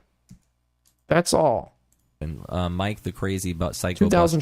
2006. Who's that? He's this guy who used to drive the CTA. You won't listen to me. You don't Listen want to the person yourself. to enjoy the attention. That's the thing. So You want it to be mean-spirited. Once they enjoy it and they're in on it, then it's fake. It's not fun. What's fun is that sounds you just actually... lighthearted and Colin retards Franks. on Stern Show. What about them? Like they're being made fun of, but they like think it's funny, but at the same time, like it's funny that they're. Yeah, but I don't find it funny.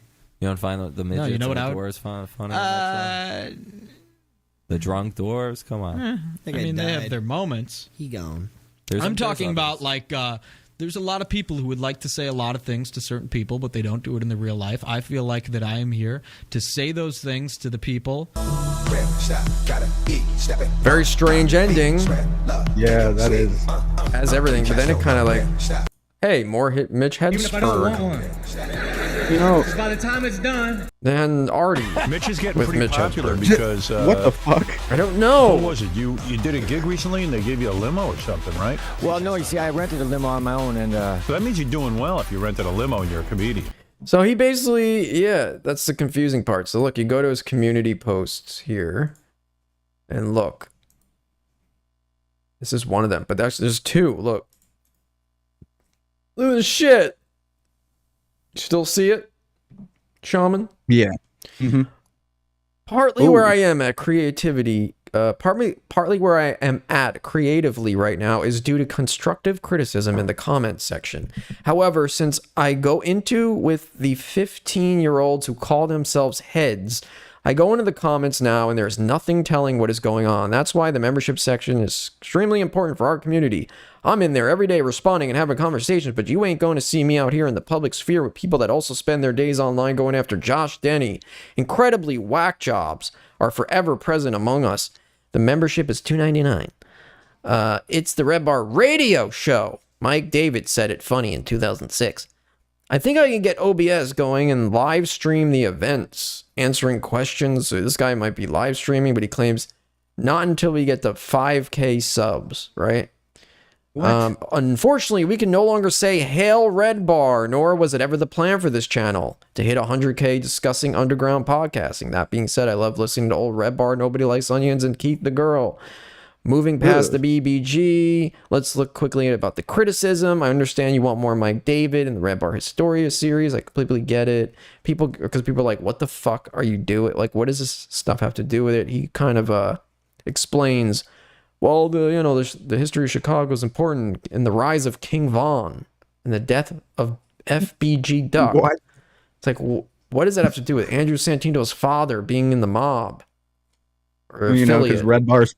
Redbar spent so much time on O Block when he was in Chicago. Yeah. But he gets very angry here, so he writes a follow-up one. I'll try to paraphrase or go very quickly, but it is pretty funny. He says, just spent 3 hours responding to comments. Y'all crack me up. I'm going to always be in the comment section. Mostly it's people being funny or also curious minds with interests similar to mine. As far as the trolls are concerned, I would have had to read the comments up to date on them. I wouldn't have written that post in the community tab 3 weeks earlier. There was like 2 BBG members saying I'm on fool's notice. And judging by the way they said it, they actually believe there was power in Mike David coming after me for being a fool. A sentiment I too believe when coming into Redbar Radio's community, that Mike David lorded some type of magical power over the comedians. Truth be told, the reason why I'd never heard of Mike David nor Patrick Melton, but I'd been into comedy podcasts since 2008 was because they were literally so tiny as shows, but like the 5,000 at any given time really know who these guys were. And those subs will grow up to eventually grow tired of Melton and David, which is why you see none of their original fan base around except Xander, who spends countless hours on his Twitter feed, Xanalytics, to an audience of 100 people talking about fools. Mike A again with another $10. Wow, thank you, Michael A. MVP. I think Redbar might have gotten meningitis. It's a disease that changes people's brains. You can tell the difference between a sickness and now different person. I was just saying this to Shaman earlier today, listening to these old clips. I was like, everybody evolves. If I hear old clips of me, yeah, I might sound, I have maybe more of a New York accent. It's thicker when I was younger. If you hear old tapes, but I'm mostly consistently the same person, just with more information. Redbar evolved into another human being. That old guy from the original oldest clips to the guy he is now, it is not. You know, they have these conspiracies about people being cloned. I don't believe he was cloned, but that's an example of what I would think. Yeah, it's not the same dude. Yeah, it's just a totally different guy, different voice, different head, structure, face. Don't know. It's bizarre, but he says, let's see. I'm sure Melton has gained more original fans around than Mike David, like Shuby, who is really a friend of Melton, but I'm not too keen yet on that community and its history. I just know when I came to the BBG... isn't even around anymore, bro. Shuby's gone. Well, he wrote this 12 hours ago. I just know when I came to the BBG and asked to talk directly with the original members, the new psychos sent out some guy who came out from his tent and called himself Xander. LOL, Mike David, you should be ashamed of the community you have built over the years, and in no doubt, the community is a reflection of your personality. Look at me personally spurging out on my parasocial homie Mike David. Here's an example of what I mean. We are about to be in a 2-year into this channel come next month. I'm familiar with many of the main commenters who come around weekly. What you want from a community is to build on the original fan base while adding new people constantly, thus preventing the old people from leaving. Seniority is key, and so while old ones are regarded as heraldry, the new ones coming in are just as important, for one day they too will become heraldry. He's like writing like fucking a laureate. The fuck, man. Unlike Mike's community, which brags itself on going after new listeners, what a bunch of bums. You tell me what Jules is gonna do when she passes? I guarantee he tells himself, she will be fine. My grandfather, before passing, ensured his wife had $500,000 so that she wouldn't go without these last 10 years of her life. Jules got like 50 years left, and this dude is on the verge of death, driving around in a $100,000 Jeep.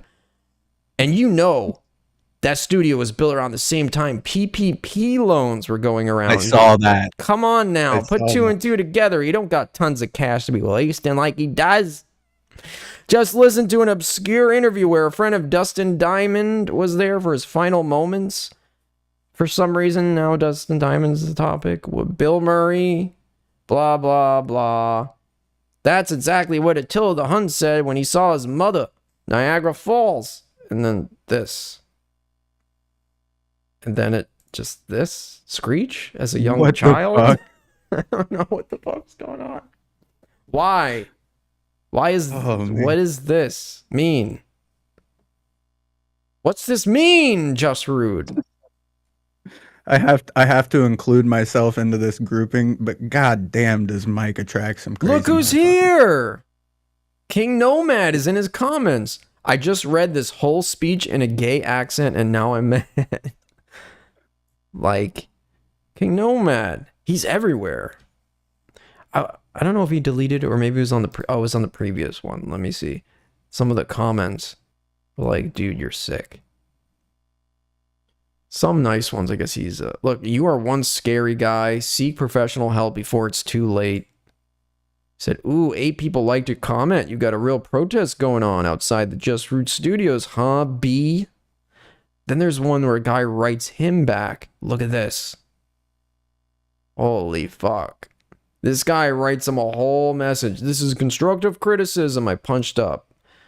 He goes into why all the tangents are useless. No one cares about the history of Chicago. And then he wrote, LOL, bro, you got to move on from this channel. Maybe start your own. It's like, damn, a guy writes you this comment in return for what you wrote here? This whole thing? He's giving you this much energy and you're just telling him to go away? That's the wrong way to go about it. You got to kill him with kindness, Just Rude. You know, ironically, that's your name, Just Rude. But, yeah, that's not the way to go about it. You start getting angry, they're just going to keep coming, keep going further with it. Let's see in the chat room here if I missed. Sorry, guys, I'm not really paying attention to it. I know some of these messages are getting deleted. Fucking Nightbot is doing it. I don't know why. Are you saying something? View deleted message. How did that work? Vigo says, and it's fucking muting that for some reason. I don't fucking know. Let me see if I can stop it. It's not even doing what it's supposed to do. I think it's supposed to like post links to tell you to subscribe or something. Oh yeah, it is. Remember to subscribe and like. I don't know how to stop the other fucking things from there. See, spam protection, excess caps, and links. I love the cutout of Eliza Jordana on your desk. That's great. Right. I was gonna put it here on the Target one episode, but I never ended up doing it. Yeah, it's funny. Like, I don't know. Aaron's been covering her. He's been covering people around her. he talks about the Dabbleverse shit, and Shuli is somebody who I've had interactions with who used to take clips from my old website, give it to Stern, and now there's Shuli Network, just basically Pod Trash Network, right? And we've had Vinny the lawyer confirm that. Well, dude, that Shuli Network, I keep a loose eye on him because, like, that's somebody I really want to go after at some point. But with him, the way that works is they've got like 3 different shows on their channel, all focused on Stuttering John. I'm pretty sure the views are botted up on those because they hit like 1,500, 2,000 people at any given point. But the chat moves like barely faster than yours. But other than the Stuttering John shows, dude, they just bring on random bums.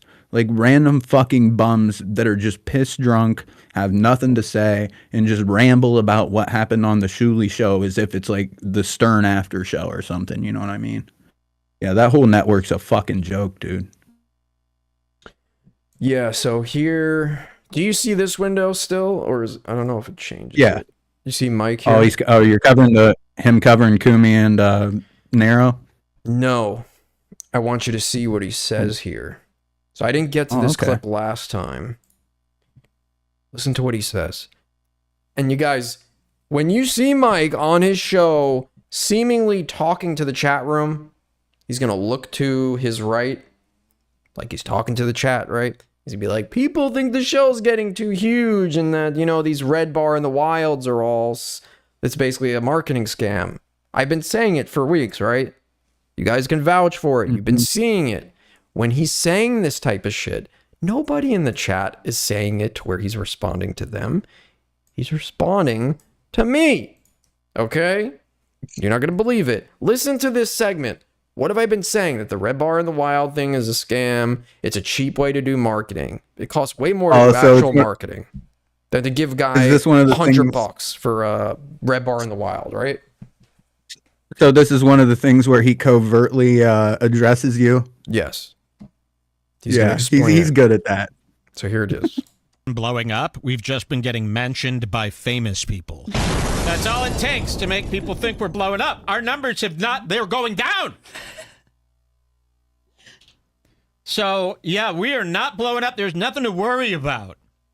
But people think we're blowing up because you keep hearing people mention us. That's marketing. That's false advertising. That's hype.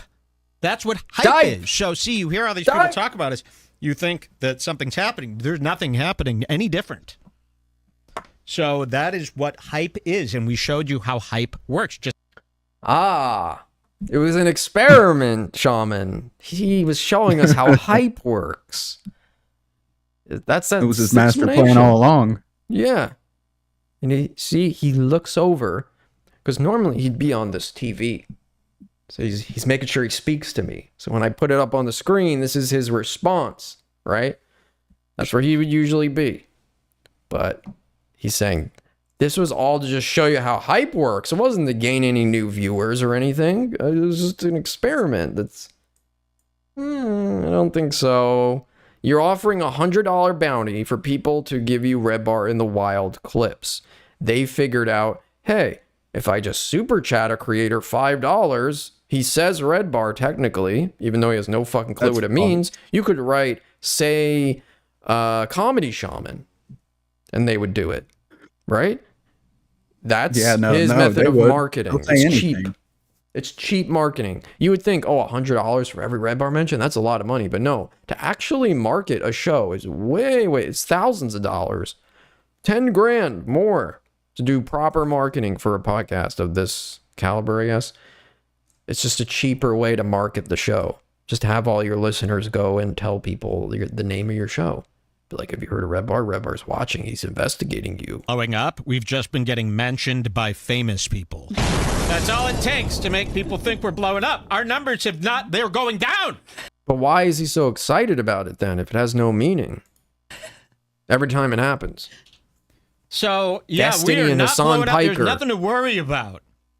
But people think we're blowing up because you keep hearing people mention us. That's marketing. That's false advertising. That's hype. That's what hype is. So, see, you hear all these people talk about us. You think that something's happening. There's nothing happening any different. So that is what hype is, and we showed you how hype works. Just get people to say a word, to say it, and then, oh, it's hype. It must be, yeah, it's not blowing up. I promise you that. Been blowing. And then Anthony cuts off right there. It's been blowing up. He's talking about himself, though. So yeah, I just thought that was kind of funny that he basically copes about that. It's like, man, you know what you were doing. And I pointed it out. I feel like Kumia is kind of getting over Redbar. You know, like Kumia is really starting to just not give a fuck. And I don't think Mike likes that because it's like you said, once or like he said earlier on that Historia video, once they're in on the joke, it's not fun anymore. And so Kumi is kind of getting on the inside of that joke where it's like he's not the fool that he was for you 5 years ago, not even close. Kumi is still doing all right on his own, especially if he drops Gino, Chrissy, and those other hacks. He might be doing as well as Redbar at that point. But yeah, no, he's not scared of him anymore. Which, by the way, we're gonna check out. Here's a new segment: Lossless and Shaman in the wild. Okay. I can't wait for this. I can't wait. First one. I need to ask you about this shit. I'm so excited. I need to ask you about this because you can see it, right? Yes, I can't wait. Okay, so someone sent me these clips. There's 3 of them. This is the first one. Let me see. Can I zoom in here? Oh, man. Now, Shaman, please explain to me. You said, for sure, you have never spoken to this man. Never. Okay? No, because like when he came around, I was already like, I had abandoned my Facebook. I have not logged back into that since he showed up to the group.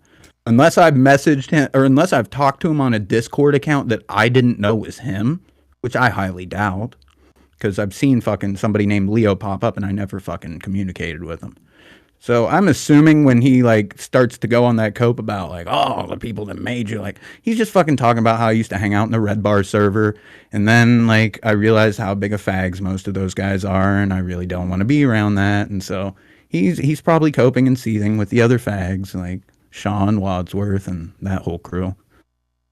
But what's strange is, so if people haven't seen the previous installments of this gentleman's content, one of them, he has staged a whole setup where he's walking around some person's property. I don't even know if it's his.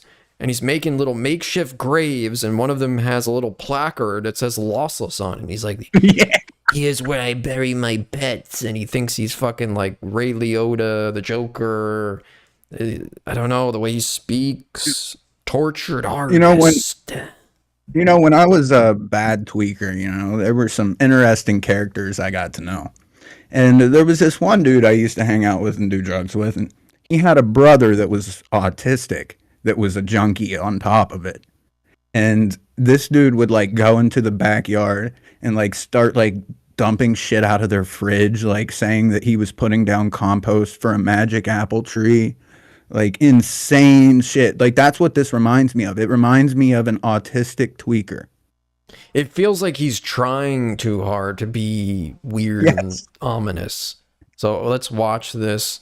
This is him. So there was a previous one where he did that. He's like, this is where I bury my pets. And he just like focuses the camera and says Lossless. And he's like, yep. Another one had him talking about Zaire and Shaman. He's like in the woods and he finds a bus in the middle of the woods and he's like, we need to get Zaire on this. I heard he can dig sand. He's a sand Negro. He can dig holes very quickly. And Clay, I know you're rolling around in your bed hot and cold, all that. So that one was great. Here we are again. He's going to be talking about it. Me and you, with you first. It's not like I've never interacted with this guy ever. I don't even know who he was. I had to be taught of who he was. And he's a guy who's in the BBG, I guess. And I love it. It's just strange because it's like we never talk, we don't interact, but yet he's obsessed. Well, let me tell you something, man. That's how statues are made. All these things are merely wet clay. Let me tell you, that's how statues are made, Clay. They're made of clay. Here we go with the name puns. Oh boy. Let me see it. It seems like it's a little low. Make it a little louder. That's right. Clay. Mr. Dry Bones. What does that mean? Yeah, you're so sober now. You're too good for everybody, right? The people that made you. That's like saying you're a dry drunk, I guess. That's the metaphor. Mr. Dry Bones. Wait, hold on. Let me see what I got. I could be as big of a douche. I don't even know what to say about that. It's like that. Made I mean, it's almost adorable. Made of clay. Like clay, Mr. Dry Bones. You can. He really is trying to be ominous.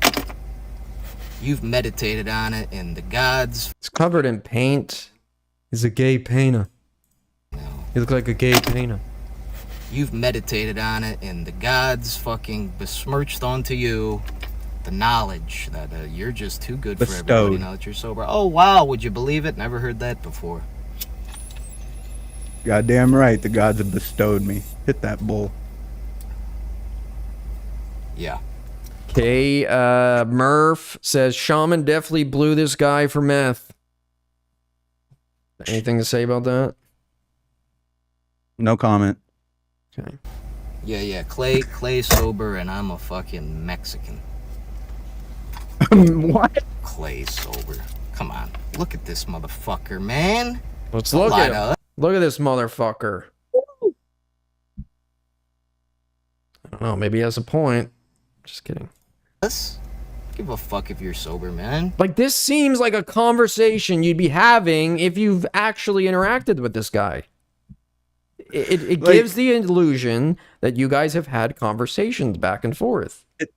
It doesn't just give that. It gives the illusion that we, like, really know each other. And this is a missing part, because they were telling me in the chat room, I'm not saying who it was, anonymous person, because I don't follow any of this shit. Whatever illusion you're under that I'm watching all your shit, because that's what they said he was saying. He's like, he watches everything. It's like, no, it was sent to me. And I guess they were in there goofing on him a bit. But someone wrote in the chat, he is the reason you went to rehab. That's what they're claiming.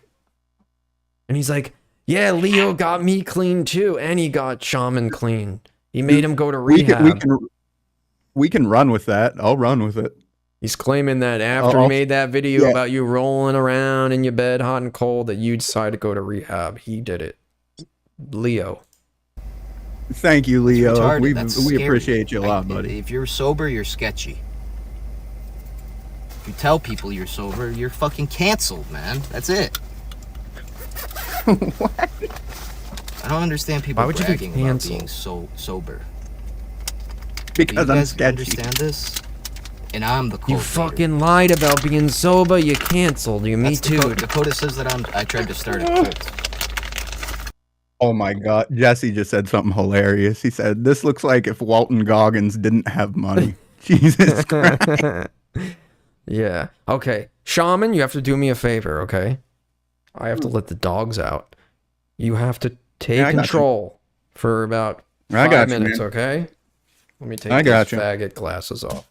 Okay, it's all you, Shaman. All right, Word. Okay, how you guys doing? I think here in a little bit, we're going to start getting to some steel toe coverage. And I am very, very, very excited for the steel toe coverage because, well, I've fallen down a bit of a rabbit hole lately. I, was browsing around different Kiwi farms, watching different shows. And I didn't realize for a long time how interconnected the Rekieta family is with the Imholte family. And we're gonna talk about this, I'm sure, when he comes back. But these two families, the insanity between them feeds off of each other. And I have reason to believe now that Nick Rekieta is fucking April with something we call a baldo. Now, I'm going to assume quite a few of you guys don't know what a baldo is. I didn't know what a baldo was when I heard about it. But apparently it's something that Nick Rekieta uses to fuck his wife, Lady Rackets. It's something that some random black guy named Drexel that got involved into their lives. I don't understand that. But some random black guy fucks Lady Rackets with his own baldo. And it's this contraption where you take your limp cock and your balls and you stuff it into this dildo contraption. And apparently, once you get your dick and balls into this dildo contraption, you can then penetrate a woman with it. Well, here's the thing with it. The reason they call it the baldo is because you penetrate with your testicles. Like, your testicles literally go inside of the woman when you're using the baldo. So what I've realized is April Imholte is staying at the Requetas. And the Requetas are known. They are known for using these baldos, these crazy sex toys, swinging, going to gay club, like literally a gay club called 90s Gay Club. And yeah, they're known for all of this. So why would we assume that April hasn't taken the baldo? I have to assume she has. I mean, the odds that she has not taken the baldo are slim to none. Because Nick Rekieta has admitted there are days where he'll just sit with his fucking cock in his hand and just fucking, I don't know if he edges, I don't know what he's doing with it all day. I'd assume he's got limp dick from doing so much coke and fucking whiskey, you know? Infected Mushroom says I'm a sex guy. Absolutely not. This is a conversation about the baldo. I believe baldo falls into a comedic category. I'm not just sitting here giving you guys any fucking tips. No, we're talking about shoving your limp dick and balls into a fucking dildo contraption. Yes, Pest knows about it. The balgasm, or the balgasm, however you say it. But here's one of the questions I have about the baldo. So, Nick Rekieta is this fucking 6'4", 6'5" guy. And the baldo is only 4.5 inches long. So, to use the baldo, wouldn't you need your dick to be limp? And if that's the case, then what happens if your dick gets hard when you're having sex with somebody with a baldo on? I mean, does your dick start to like fold up like this, you know, and like crease in it, and like then you end up getting like a fucking pooling of blood in your cock where it like swells up, like the horror stories you hear about when somebody's having sex, you know, and they break their dick. Like, that's what I imagine when you talk about using a baldo, because there's no way to be a virile, healthy, even average endowed male and to put this contraption on and to not have it mutilate yourself. So we've got Nick Rekieta, who is actively mutilating himself. Either that or he can't get a hard cock. One of the two. I don't know which one. You know, I'm not going to super chat into fucking Rekieta Law with his 450,000 subs that gets 200 viewers a stream. I don't know. Oh, Lossless. I just came back to you talking about hard cocks. I don't know. Oh, I was explaining the baldo and how I have a theory that Nick is penetrating April with the baldo on a regular basis.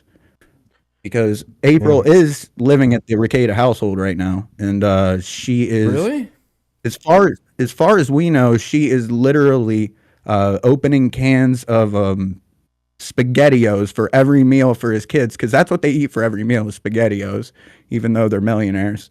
And so April has become the live-in maid, and she takes the baldo from Rekieta every night after they get done doing their fucking nightly lines of blow. So yeah, I've noticed. That's kind of what I was getting about. Well, let's finish out this Leo thing, then we can close off with the steel toe stuff, because I noticed some stuff about that was strange.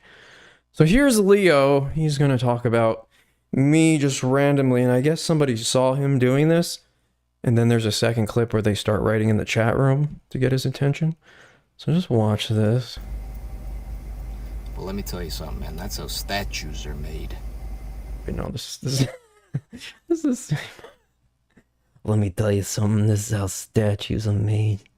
I can't fucking. There's nothing I could say. If I love this guy. I think I'm lying.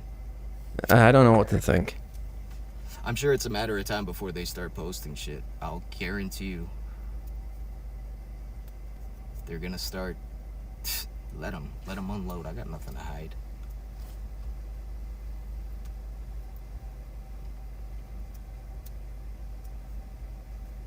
He's acting like Hunter S. Thompson. Nerve-wracking, Or like he thinks he is.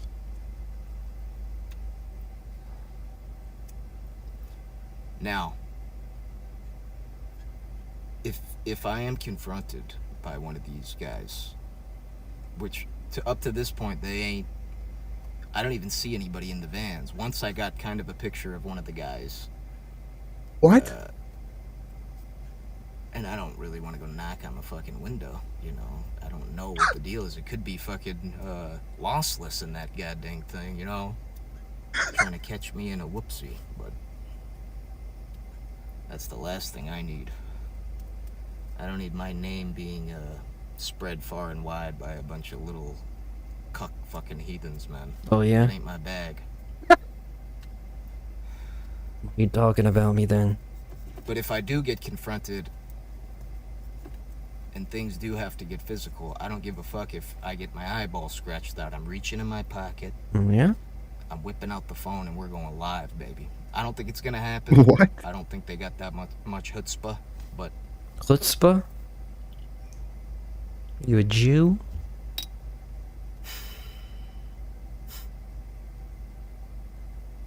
What's he trying to figure out? Where he is. What he's You doing. want to see my decline. If I do die, I feel like I owe you that, don't I? You want to see a man lose his fucking marbles? You don't owe us anything. We never You asked for wanna see this. a man walking on his knees, trying to fucking slop up the pieces of his life. They just keep falling through his fingers. Listen, man. Is that me or you? Has our life slipping through our fingers? If the guy has a Joker impression, it's worrisome. That's torture artists for real. I mean, you know how many guys have attempted this Heath Ledger character? This is scary. Way too many. This is scary. It is frightening when like somebody can resonate with the Joker being like the main protagonist, you know, and like and One there are of a like lot of those 1,000 guys who millions of guys who have tried to reenact Heath Ledger Joker. Okay? And he's one of them. And that's his main thing. He dresses up as the Joker. But wait. Well, let me tell you something, man. That's how statues are made. Yeah, that's where he starts your section. So here's the second one. So people come in to the chat room. All right, you guys, I gotta get out. And you notice this is kind of funny because it's getting kind of similar to, it's harkening me back to the video of when I first went live on my channel, where I'm sitting in front of like the lake and it starts and it's with the sky is nice and bright out. And by the end of the stream, the sun goes down and it's just complete darkness. And he's doing that. He's been in the car for so long. It's now getting dark outside. And so someone at this point, they tell me, they go in the chat and they say something like lossless sees you. And he tries to ignore it at first, but he can't help himself. Out of here.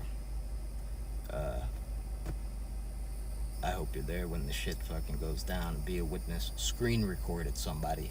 For the love of God. I get a little nervous right before and I don't set things up properly because I just want to fucking get a document. Alright. I'm out of here. And, Scarlett, once again, love. Oh, by the way, Scarlett has, she made a painting of, the set in there, you know. He's seeing it now. Very fucking, it's insane, man. The talent is unfucking matched, man. You know, it's Redbar really brings together these really talented, probably a little, you know, some not right mentally, but you know that doesn't really matter. You got to be a psycho or something. Yeah, he brings together fags. But that being said, man, he sees it right here. Look at his face. He's seeing it right here. Yeah, it brings together, at least now, not before, it's bringing together this type of guy, you know, who thinks he's an artist, he's misunderstood, he gets Redbar at another level, like a cerebral level we don't understand. And they're very intelligent people. They're just misunderstood. They're outcasts who live out of their fucking car with their belongings in the back seat. And this guy's you know in the random irony spots. to that too? Dude, a big piece of irony to this is like he spent so much time making fun of how Joey Diaz fans were so fucked up, and he's like, "Oh, just read the comments on Joey's videos. He's got homeless fans." It's like, bro, you've got fucking streamers that are claiming you that are homeless. Like, Jesus Christ. Yeah, this guy. And then there was, oh, maybe he's covered in paint because he was working. No, he's like spray painting shit, probably illegally, like an art. It's his art piece. It's probably like writing murder messages on fences. And so he comes at the end here, he's going to bring it up, and that's kind of ironic what you just said before, because he kind of says that, and he doesn't realize the hypocrisy. Lossless, easy. Lossless is scared. What's with the lossless? You know, he's not even a thing. He's not even a person. He's not even a being. That's not its name. Oh, yeah? Lossless ain't a name. Leo Dominique, that's a name. Okay, it's a little niggery, maybe, according to some people, but it's a name. Mike David, that's a fucking name. You've been saying Redbar probably an hour straight, like 400 times. I don't know if you knew that. Mike, my name's Mike Davis, okay? Lossless ain't a damn name. Call me... Till you fucking have a name, man, I'm not gonna acknowledge you. Fine. Chris Davis. That's my name. You know, it just wouldn't make any sense. I'm here living in reality. I have enough fucking crazy shit going on. I don't need to delve into some little man's fucking fantasy world where he's some kind of sleuth, some sort. Oh yeah, but here we are watching you sit in the car talking about me for some reason. I don't know, man. I don't know you.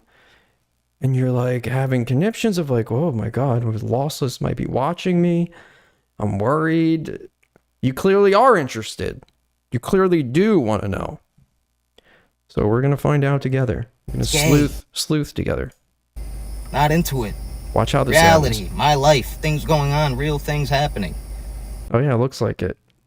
Looks like a lot's going on, man. I really have the hope time to sit in the car and fucking record this shit for 4 people. I really hope he keeps this back and forth going, because this is actually a lot of fun. Well, I don't either hate the this back guy. and forth, or like, hey man, come on the show and just talk to me, and then you'll know who I am. Then you could say who I am and say my name. Like, I think he's a crazy motherfucker. I think he's out of his mind, but I don't hate him. Like, there's no resentment coming from here, and I don't think you have any either. It's just, this is entertaining as fuck. If he's going to act like this, we're going to laugh about it. Hold on, I'm getting the opportunity to order food. Hold on a second. Yeah. Maybe you could read some of the messages, Shaman. Oh, yeah, but here, let me pull them up real quick. Okay. Somebody said he stays in the car until his mom goes to bed. Jesse says all Redbar fans are exactly like this. He definitely does fit a mold. I know we've talked about this before, but it does feel like the Redbar fans of days older were more inherently O&A people that had kind of, and he'd inherited somewhat from Kumia's audience. But this whole new wave of people, it's just like, it's fucking fruity. It's H3. It's this new younger liberal crowd. And I don't have a problem with liberal or conservative. It's just when you start fucking appealing to one side or the other, and you start to trade that in for actual like common sense, that's where the real issue lies. And You know, like you can see it with Mike because deep down, Mike wants to throw hard R's out left and right. You know, I know that for a fact. And it's where a lot of his old fans used to get their rocks off. But this new audience he's got, they don't want that shit. Watch how he ends this video. You're gonna want to fucking see. In fairness, I actually like it because he takes what's happening in real time and he's going to play with it. So these people are writing losses I've heard over and over in the chat.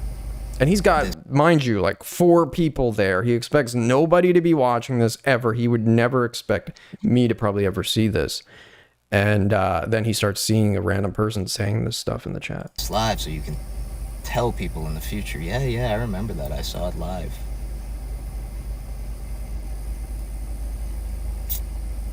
Alright, fellas. For real, I gotta go. That sun is setting so perfect, man. I'm gonna jump up inside. What? What the fuck is that?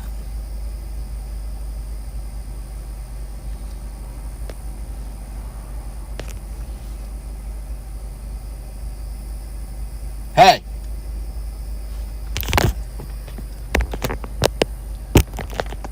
This motherfucker. I don't know if that's somebody or if it's just the... Oh, he's walking right up to the fucking door. I'm out of here, kids. See you later. Love you. And that's how it ends. So who is that for? If it wasn't for us, who is that for? I don't know, man. I guess the 4 people he usually has, 3 or 4 people. And all right, you saw a glimpse of what he's normally up to. This is him. Oh my god! Inside of his... I guess it's an RV or something. I don't know what it is. He's got stringers hanging. He's got an old TV. It says weird messages. Then he dresses up as Joker. It reminds me of if Hipstar got some bad acid or like, I don't know if you've ever met anybody that like took a drug that was bad. Like it happens with bath salts. It happens with acid, like lysergics, where they're just not right afterwards. Like, he reminds me of if Hipstar, like, went on a bath salts binge. He seems to only be smoking, like, a bowl of weed, but maybe he's sprinkling, like, bath salts in it. I don't know. I mean, I get a real, like, I get a dark, tweaky vibe from this dude. Yeah, like, he's just a guy who is in a random place at all times, living out of his car. I don't know. What is this? Is this an actual... Doesn't look like it's too small to be an apartment. Look at the walls. They're so close together. This looks like the back of like a little minivan or an RV. It does look like the back of an RV. So you might see this van like pulling up in your area and this guy is in it doing all this. You have no idea. I guess with his phone, he's using his phone for Wi-Fi or cellular. And he has like multiple microphones. Like he has this mic in his hand, right? And then he's got a lapel mic here too. And he does all these weird he's like reading poetry and I don't know. It's like the type of guy who would like cut off his own finger for the arts. It's like, but I don't know. Why Joker though, guy? Like you're never gonna get any. Is the goal to get hired as an actor? Because nobody wants another Joker. We have enough. Joaquin Phoenix already did it. Do you see what the chat's saying? The chat's saying he's in a U-Haul right now. Yeah, probably. Like the $20 a day U-Haul. He sets this up every fucking day. Has to keep redoing it because he has to bring it back. But this looks like wallpaper. Is this not wallpaper here? Oh my god. This dude is entertaining as fuck. RV, closet, or a U-Haul, I guess. But I would say probably... It looks like the walls are decorated. Unless that's just a poster. I think I would rather watch this guy than I would Redbar, like the modern Redbar. I have more fun watching these clips than I do watching like anything Redbar now. Jesus. I mean, but it is kind of similar. He's doing songs, so it's the karaoke portion of Redbar, basically. But he has a better voice than Redbar, from what I've heard. Not saying much. No, it's I'm not. a princess, I'm divisive, no, I'm like this. It just sounds like a senile old man. that song for me was like the nail in the coffin, where it's like, all right, this fucking Redbar thing is over. There's Please nothing play left. that one, says Kiff. So this is a recording of, but hold on, I can get it. This is just like at the end of the recording. Let's see. Leo Dominique. By the way, go subscribe to him so he doesn't kill me. Okay? Dominique. I mean, I called for him to come on the show, and yeah. I mean, you can talk to me directly. You can find out who I am. Don't say you don't care. You do. Or the words lossless would never come out of your mouth. Let's see. He did an interview with Benny. Pick one. We got Summoning Satan. I guess Summoning Bill Cosby. I like that. I had a lot of Bill Cosby coverage. Bill Burr. Dude, what the fuck? Wait, look at this one. What the fuck is this man doing? This kid's off his fucking meds. Right, everybody? How are ya? Wow. How are ya? Back when I lived in Boston. By the way, I saw Bill Burr roasting Bill Maher on Club Random recently. Did you see that? Fucking just I saw a decimated clip the or guy. two of it. He just I need to watch decimated the him. full thing then. Dig That's good to them hear. up. Dig them up. Jesus.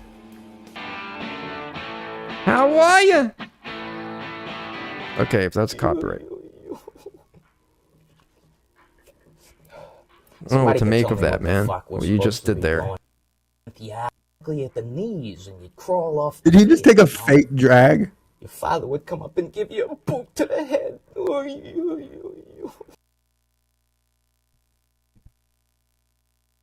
Wow. Wow.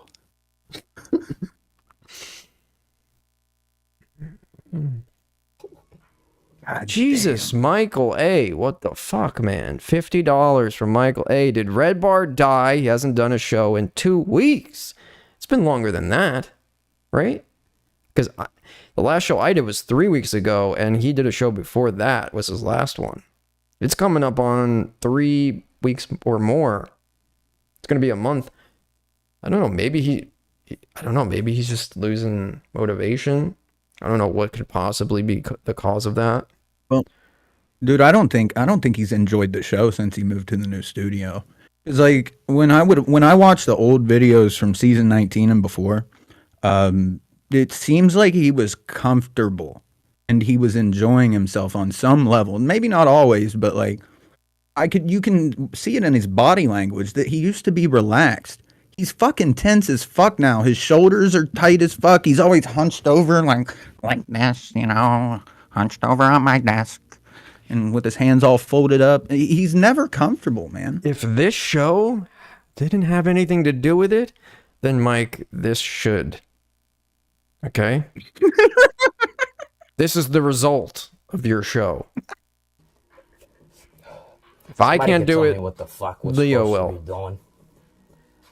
He didn't even leave me instructions, this fucking guy. I got nothing. I got an old tape recorder. I got some treasures. I don't know. I'm supposed to be solving your problems. I don't know, man. You gotta be high too to watch this. This is 37 minutes long. Maybe do little sketches. Maybe shorts. I don't know. Let me see if I can find the one with the clown. Where was the one that Mother's Day?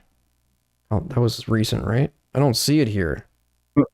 The chat currently is saying that apparently Bex fucked around with this guy, which is sad as that is, it's believable.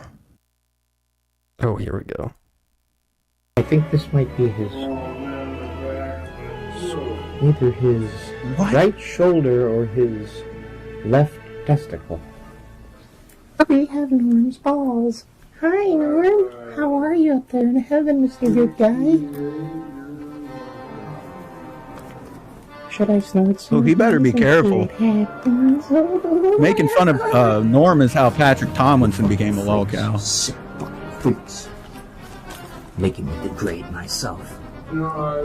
Just why so serious? That's what you like, huh? Fucking Sick freaks. I'll do it. It's like the Joker, but without the rationing ability or the rationalization ability. It's him as himself with Joker paint on. Yeah. He's not acting. That's fucked. I think this is just him, and he's like, well, at least I guess if I put the paint on and say I'm the Joker, I guess it's less weird. Might as well. Oh my. What are you doing, man? You know what I know? I know what this is. This is where it ties in. And I have a video on my channel a long time, the Redbar Clipper video, the Redbar Clipper story, the end of it. Some people might have been confused by this ending, where it talks about the flow state, and it basically just associates it with being high on Adderall. That's what the flow state is. And people didn't understand. Maybe they did, some. Because I saw in the Redbar Historia, Just for Rude Guys, his whole diatribe that he wrote about Mike's flow state. So people did pick up on this. Mike did a whole speech a little bit before I made that video where he talked about going into his flow state, and that the whole show where he's not covering stuff and he's just talking is his tapping into his flow state. And if you actually look into this is some Scientology level shit, flow state. And that's why originally I was going to make a video to compare the Redbar audience to Scientology, because it's the same thing. If you defect from Scientology, what do? They send paparazzi after you to film you and pry. The prying. Remember, he used to do the prying, the undercover recording and blackmailing you. Very similar.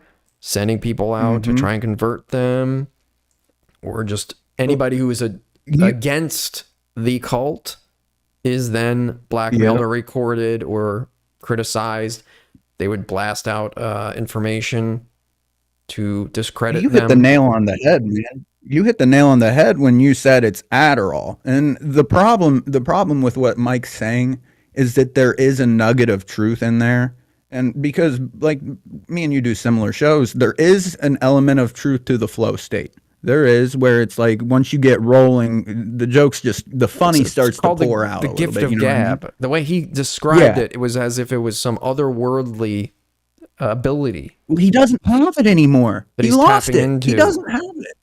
Look, it's like you said, he's just fucking Adderalled out. He's just tweaked out. And he's just got high energy. Like, so you're telling me you're so sick, you can't get out of bed for a month, but then when you get out of bed, finally after that month, you can do a 7.5 hour show? I can't do a 7.5 hour show, dude. Get the fuck out of here. And I'm healthy. You know what I mean? Like, come on, dude, you're tweaking. So here, this is what it was going to. It was going to originally be giving it a year, you know, like going clear. Redbar Radio and the Delusions of Mike David. Oh. And this was going to be a video I made, and I started compiling stuff, and then I ended up disappearing for a year because I just stopped watching the show. But here after at the end, but you see, we did come half. We came with half of it. Rich Facet did do this track. And then here we go. Here's the flow state at the end. Flow state. Improve your focus, creativity, productivity, and overall performance. We perform best when we are in a state of flow because our productivity and efficiency levels are heightened. Our concentration becomes so focused that nothing feels beyond our grasp. Many of us have attained this heightened sense of being and are intimately aware of how blissful it can be. In this video, to unravel the mysteries surrounding the flow state and show you why we believe our life is following a predetermined course. This is a real video about flow state, okay? This is like an elephant graveyard edit, bro. This is good. Blind faith. It is a state of being that seems to make things fall into place automatically, rather than having to force them. Now, see, if you really tapped into the flow state, you'd understand what this part means. Where things seem to... That seems to make things fall into place. Things fall into place. Automatically. Rather than having to rather than having to force them against our will. You see the laptop closing here? Remember how this whole channel started? The mic copy striking me? Laptop closing? There was 2 paths here, Mike. There was 2. You chose this one. Now we're in the flow state.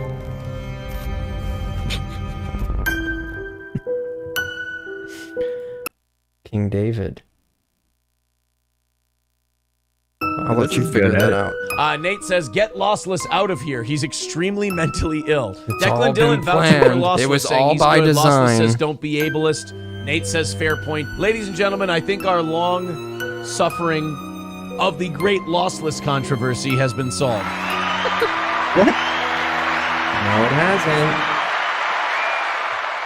Glad he's back from yesterday. Yeah, thanks, Lossless. Somebody was saying to ban him yesterday. I'm like, Yeah, don't ban Lossless. He seems fine. By the way, Lossless was from this morning. I don't think that was from No, last because night. I was at the Jiggers today with you and Fuck Corey me to talking death, about I'm wrong. It's all right.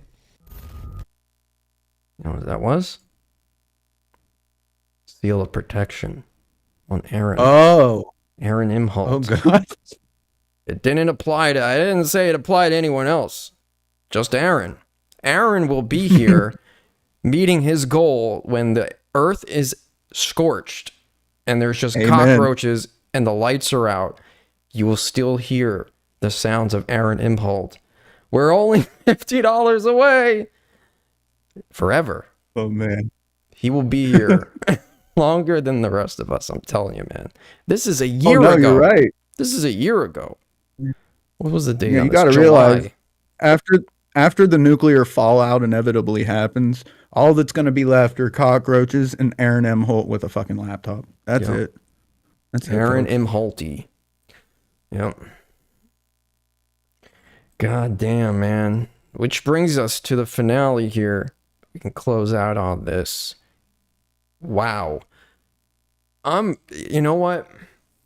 I knew, because I've said this before, like involving your wife, girlfriend, whatever, in the show, even off camera. I say I don't get how Mike is able to do it even off camera. It's going to end in disaster because she's a big part of the show too, April, where she was, I guess, part of the prize pick stuff and all that, and probably involved in some of the planning behind the scenes and business stuff.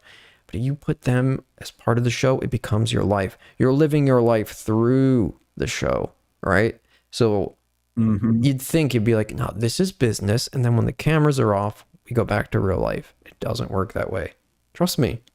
I know from experience. It becomes part of it. It becomes part of the relationship, an element of it. And in fact, sometimes supersedes even real life.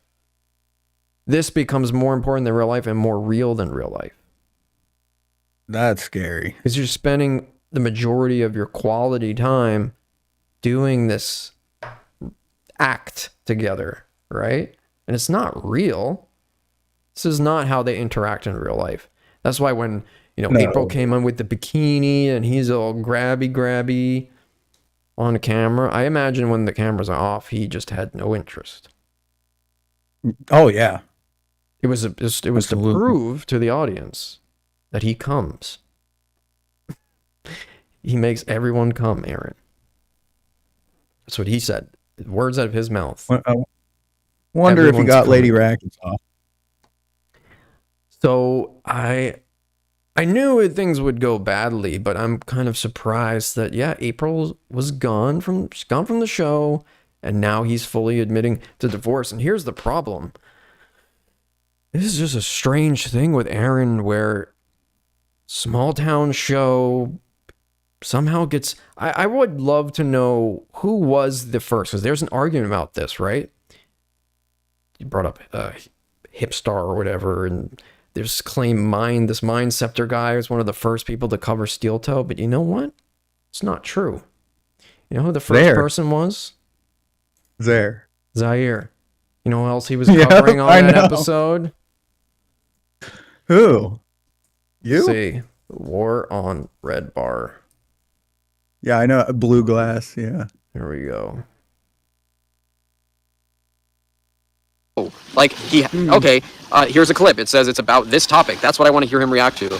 So that's how I was interested. So he has the copy of, not the video, but the audio of that stream that I did. It was just crazy because it was over 100 people. It was the first time I went live. It was over 100 people tuned in. Mike was one of them. He was in the chat room, like, talking to me. And it's so funny because now he goes on this whole speech about you'll never... I don't understand how these guys don't learn. In 20 years I've been on the internet. How do they not learn how to deal with conflict? And you'll never see me interacting with people and fighting and defending myself or spurging out in comment. It's like, damn, my whole channel is proof of the opposite. Because you got him in my comments and people going, yikes. And he's like, nothing yikes about this. And he's like, you're getting other people's business. And it's like, that's your whole job, Mike. Get involved with other people's business. Come on. And the fans were turning on him. But then he convinced them, he put this whole narrative out there that, oh, he was emailing me and we're making fun of you in the BBG. And it's like, you're omitting stuff now. He deleted a comment where he wrote on my video, reach out to me first, on the Sam Tripoli video. It's mysteriously gone to sell this narrative. And fair enough, that was his tactic that he used. But here we go. Got Zaire covering the Steel Toe Morning Show. Declares war on Redbar. Going over the same footage over and over and rewinding it. Zaire. But here's the thing. If you can get past some of those things where it's like, okay, obviously this is a live stream and I'm watching a fucking VOD, right? So it's not meant for that format. If you can do that, he's covered by my definitely camera, worth but watching like sequentially. Moana. That's why people kept paying it. They're trying to jumpstart the fucking show. Their thoughts and their hairlines. Oh god, I honestly, dude, I wouldn't even want to touch upon what's going on here because, like, there's like what you can see here is, you know, like men have comb overs. There's girls who have hairlines that go all the way up. They start looking like an alien gray.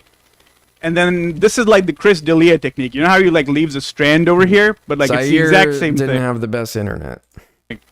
This is all cope. It's fine. You can let your hair. You know what she looks like? You remember in Rugrats, Angelica had this ugly ass doll. You remember that doll which had like these 3 hairs sticking out? Fucking, you know, she had July 30th, 2022. Find me a video that predates this. Find me a Steel Toe video that predates this. The only Steel Toe videos from before then are like people that were in the Steel Toe orbit, like Lemmy, Granny, all those fucking weird Minnesota people. Now the question you have to ask is, why did he turn, of all shows, into something that is covered by this universe? Like, what is the first thing of like, let's cover this? And then it ends up in Patrick Melton's hands, who now goes live immediately after Aaron ends to 1,000 people, basically just watching and consuming his content, replaying it to the people, and doing his commentary over it, which in fairness makes it more listenable, more entertaining. He does a good job covering it. But it's just wild to me that this was picked. Well, here's the thing with me, because like I've watched a lot of Patrick. I'm still somewhat of a fan of his. It depends on which day you catch me, but with him, it's like when you first start watching, it is more digestible because it's like you're getting that perspective, like you're getting kind of a grounded perspective on what's going on when you listen through Patrick. But at a certain point, man, it's like you can predict every single thing Patrick's going to say because he's covered him so fucking much. Like you can only cover one thing so goddamn much before it's like, all right, I know everything you're going to fucking say. And like that, like when I'm watching Patrick at this point, I can predict half the words that are going to come out of his mouth just because he's saying the same shit he's been saying forever. But like before Patrick covered it, they were saying nutty ass shit and just people weren't catching on, man. People just weren't catching on to how like fucking not just morally bankrupt Mubi is, but like how insane the program was. Like people were giving it money. It was on the hype. It was building up hype, much like how Nick Rekieta was a few years ago. Now, not as big, obviously, but it was on an upward trajectory before Melton. And if Melton never came along, dude, Steel Toe might be at 2,000-3,000 live viewers now. That's what's so strange is that, well, I don't know, because the coverage of him also makes his show more interesting, because now there are people, maybe if they watch Patrick Melton, for instance, they'll go and watch Steel Toe when it's live to see what happens live and then hear his coverage of it. So it goes both ways. So Aaron does benefit from it in some way. I would just be, I don't know, imagine being Aaron and you doing this show and it's just like a small time show for you, and then suddenly now there's this whole universe of revolving around covering you and your life and every aspect of it. The problem I see there is, what did Patrick cover before Steel Toe? What was before that? Dude, okay. Well, here's the thing is, you got to realize how big Patrick was before Steel Toe. Before Steel Toe, Patrick was pulling less people than you do on his lives. Like, by a decent, not a ton, but he was pulling less than you for sure. And I mean, he was barely pulling more than me. Like, I'm telling you, dude, he did not have live viewership. He was covering, like, he would cover Keith and the Girl occasionally. He'd cover, like, these shitty, no-name comics that do stand-up, that do, like, open mics, like Summer Sinclair. He'd cover Donkey Lips, who him and Redbar have covered forever. I'm sorry, a bunch of characters nobody gives a fuck about. And to this day, like, if Patrick does an episode on one of those people, you'll see his live viewership go from, like, 900 to 400 or 500. Literally half the people leave, because over half of his audience is there specifically for Steel Toe. So he's painted himself into a corner now. He's the Steel Toe guy. Like, that's his thing. I mean, and if he doesn't do it, his audience gets upset. Yeah, so now I wonder, okay, you got Steel Toe's wife to leave, they're divorced, then his co-host cry, Johnny. What's next? I mean, Aaron can't help him. Aaron can't help himself. He just basically says, I'm not going to bring this up. Obviously, that's the next part. Slowly over time, he's going to keep giving more and more details of it until you have the whole story. You're going to have to probably wait 10 episodes to piece it all together, but he's going to give you the whole story. Eventually, probably be talking shit about her. He's kind of slickly done it a little bit. But then what after that? What if Steel Toe falls off? Then where does Patrick go? Well, I have a feeling at that point, Patrick goes to fucking Kiwi Farms and jumps on to anything he can to try to salvage that viewership. Because, dude, the minute that people quit giving a fuck about Steel Toe, it's not going to be good for him. He just blew up too fast. Patrick blew up really fucking fast there. Because like he's been podcasting for what, 18 years? 18 years before this. And I mean, he had that successful year or two in the beginning, or maybe a few years, where he was friends with Segura. He had, I don't know if you know this, but he had a place in LA they called the Podcastle, because it was like a mansion in fucking LA, kind of like, I guess, the one Dick Masterson inherited. But he did pay for it at the time, and or at least he was able to get a mortgage on it. But then he wasn't able to pay for it and ended up moving. But yeah, he was very successful in the early years. And then he had like a decade of just, mediocrity at best. Underscore Mersh is in the chat and saying he's jumping on Mersh now. Yeah, he might be a little upset that Jesse injected himself into the Steel Toe thing. I could detect some animosity there from Patrick. Not directed at Jesse, but underlying for sure. I would not be upset if you're seeing this is the peak of Steel Toe, and if a guy comes in and shakes things up, you should be happy about that. Whether Patrick hates everyone. Well, it doesn't matter. He should realize that Jesse coming in there and getting involved in the mix, making Mersh, then kind of testing Aaron, his loyalty, all of that stuff happened because he jumped on there. That's how you have to shake things up. You got to. Well, you know what's really funny about the Jesse Patrick situation that kills me? It fucking cracks me up laughing. Patrick like keeps flip-flopping back and forth. He'll say things out of pocket.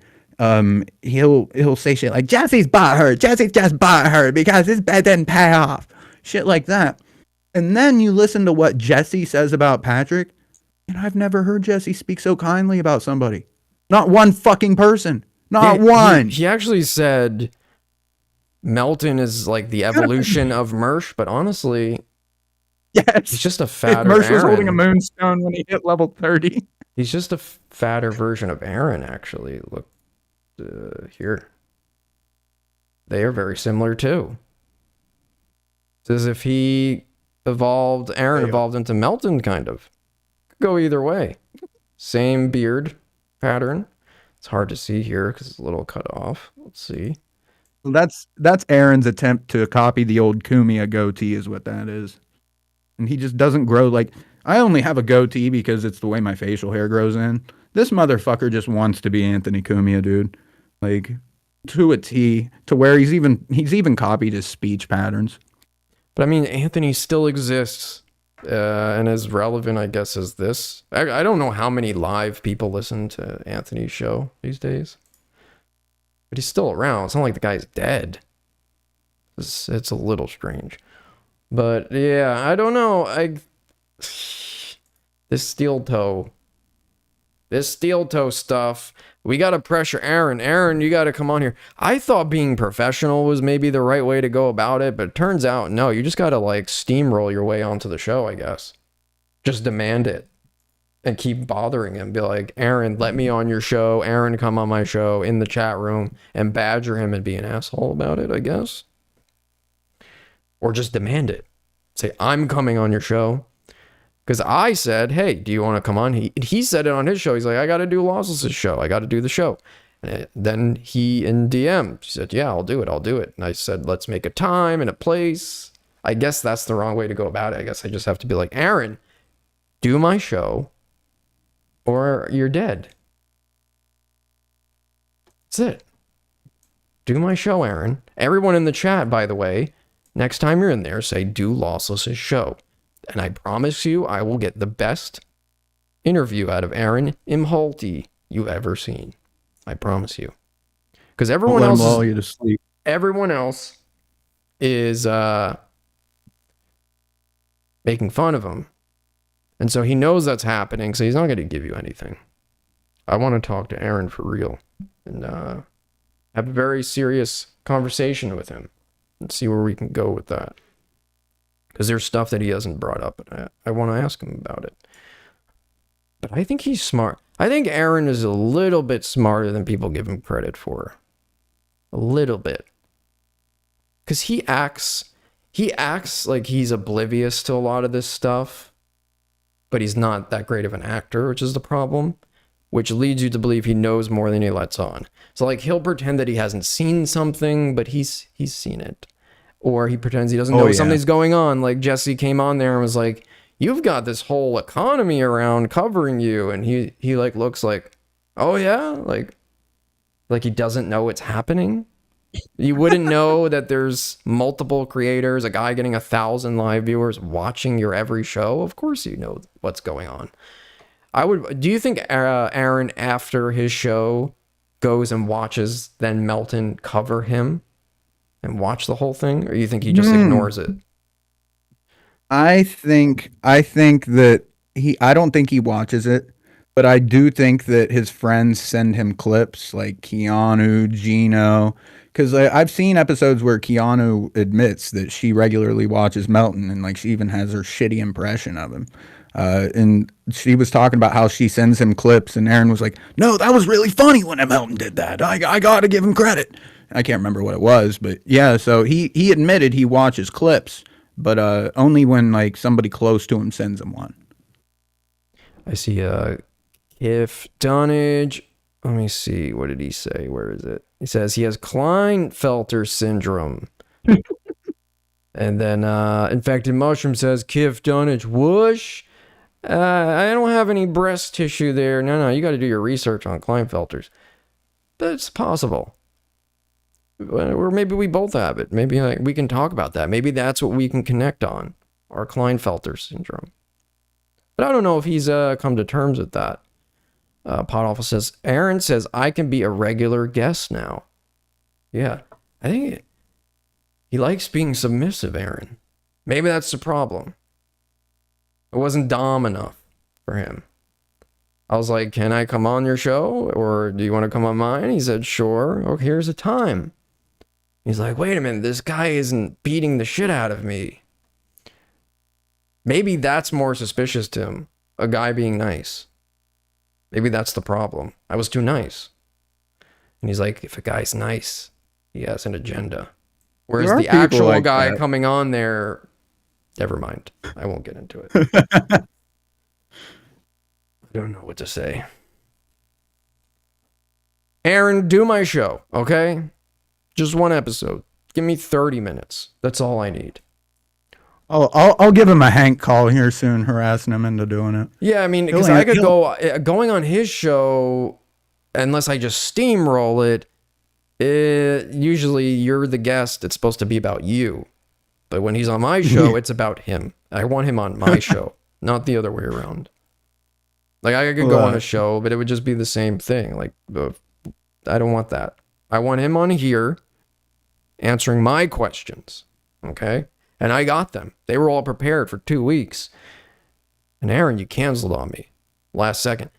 You gotta see, I'm not getting mad. I'm like, you know what? Maybe something came up or whatever. But you know, a guy prepares a show for you to be on it. He says he's going to be on it. And then he goes the last minute. Oh, I can't do it. First time. Okay. So then second time, 2 weeks in a row. It's like, come on, Aaron. I had something prepared for you to be there. Then you say no. It's like if, you know, anybody you booked on your show last second just goes no. What would you do then? Just cover random shit? Like, I don't want to do that. If I prepare for it, I want it to happen. And if it's not going to happen the way I want it, I just won't do it. So, next week or something. His schedule is strange too. I don't know if it's changed. Is it different now? Where he said it's like Monday through Thursday. I do think he changed one. He changed one evening show to where it was like, I think he was doing a Sunday evening show that he changed to Friday evening. I think.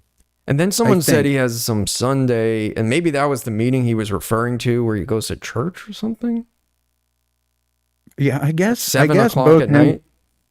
Well, here's the crazy thing: both him and Rakata's families, his family and Rakata's family both go to church every Sunday, which is really crazy to think about, especially like if the fucking churchgoers know what they do and happen to look them up. Like, I mean, like, are the people in his church just like sitting there in the pews, like looking at him, videos of him playing Shaka on fucking Reddit, you know? Dude, I'm imagining, Aaron singing like the gospel songs and. Yeah, but no, he said, I'm booked, or I can't do it. I'm busy this weekend until Sunday, as if Sunday was open. That's what he said. And then I said, okay, Sunday. On Saturday, I said, he asked what time. I said, like 8 p.m. Eastern, but I said, what time works best for you? And then he didn't respond until like 3 or 4 p.m. on Sunday. And he's like, well, I got a meeting, can't do it at 7 p.m. So if it was always there, he would have said, I can't do it at all this week, but no. So church came up at the last minute at 7 o'clock at night, or a meeting. Who schedules a meeting same day, 7? I don't know. Dude, that's such bullshit. He doesn't have any meetings, man. There's no meeting. Who's he meeting with? YouTube? Aaron, is he meeting with me. Rumble? I have meetings too. We'll have to work out our schedules, you know. Well, maybe Jesse says you got to bother him to get him to do anything. Yeah. Maybe the owners from Rumble took him out to a last minute fish lunch. I think maybe he wants to feel wanted. So maybe he's trying to make me beg for him to come on. I'm not begging. Aaron, you're coming on this show, and you're going to do this show next week. Okay? This can go a whole other direction. You have 2 choices. The flow state. Choose wisely. Okay? Or I might be the next Patrick Melton Watch 5.0. In all seriousness, like, every creator near Aaron right now is making fun of him. Now, I understand we've cracked jokes. I've made a video or 2 about him. But, like, crack any jokes. when it comes... I'm just Very saying, like, nice. when it actually comes to being reasonable or even moderately supportive, I feel like other than the few losers at Compound that have nobody else to talk to, and I mean, I don't even want to fucking deal with those people, Gino, Keanu, whatever. Who else does he have that would actually like be like, yeah, you go, Aaron, we support you, other than the few of us? Like nobody else wants to see him like do well at I all. put a seal of protection on you, Aaron. It's the only reason you still exist. Seriously. I protected you from Redbar. I protected you from everything. You may get shit, but the show will continue because of that. It's written in stone. Oh, what is it? It's how statues are made of clay, right? It's all coming full circle. Dude, and so if I take fucked, that man. away, who knows what will happen? Only you are protected. Nobody else that sits next to you. That's what I wanted to bring up. It was very strange. It's Gino Bisconte's wife or whatever that comes on. Keanu, Canoe, whatever. Keanu, yeah. He seems kind of like he's being flirtatious with her. Is that just me? A little bit of Aaron, what I've seen. Oh yeah. Especially since April's gone, dude, you can feel it. And I didn't even really think about it too much, but now that you say that, yes. And he was like, are they swingers? Is that what people? Because weren't they accusing them of swinging because they are swing? Is Gino and his wife swingers?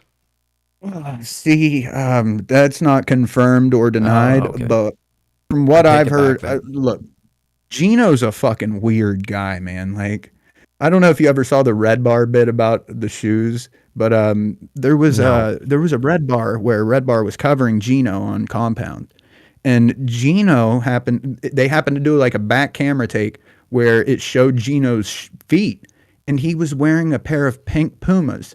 Now, it wasn't Mike that looked this up. It was somebody in his chat, probably Xander or somebody, looked it up and figured out that these pink Pumas were a QVC special that were, you can only buy them in women's sizes. They weren't a men's shoe.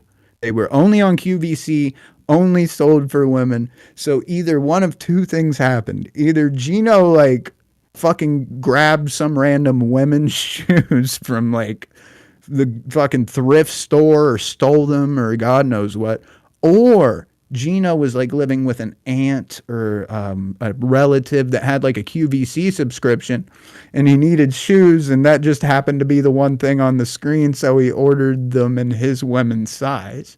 So Gino literally has worn women's shoes onto Compound shows without it being acknowledged. And people found this out after the fact. Yes, because like it was not acknowledged during the show. Probably nobody noticed or cared. He's created a very different thing. This is funny too because, you know, people will come up in the comments of my videos and they'll be like, Redbar ripoff. But then I can go back to literally an episode of me doing this same show 8 years ago. The TV, of fairness, is not mounted on the wall. It's a virtual display, but it's the same kind of setup where the screen is here and I'm zooming into it and I'm analyzing things exact same way. I didn't know Redbar existed until like the middle of the pandemic, 2022 or something like that. Or when was this, the war on Redbar? July 1st, 2022. So I'd say probably the beginning of 2022 is when I found out. It's when I started seeing the clips on YouTube.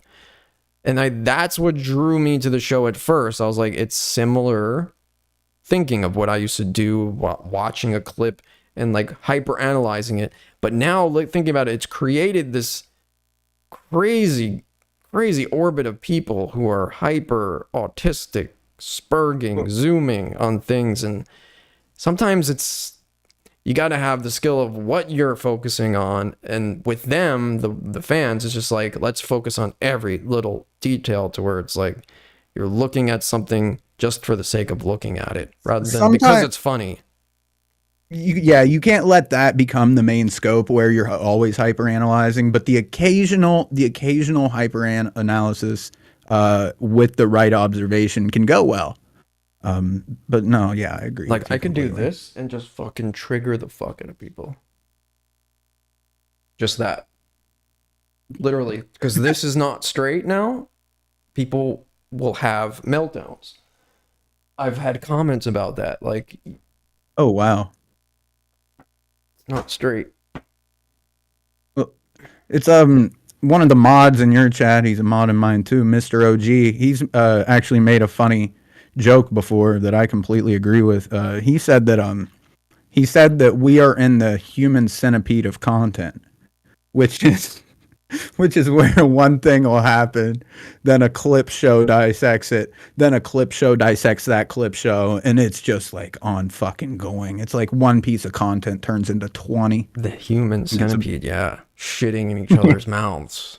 Yes, exactly. Eating each other's shit. Yep. Aaron. That's how you pronounce his name. Please respectfully spell Aaron's name right.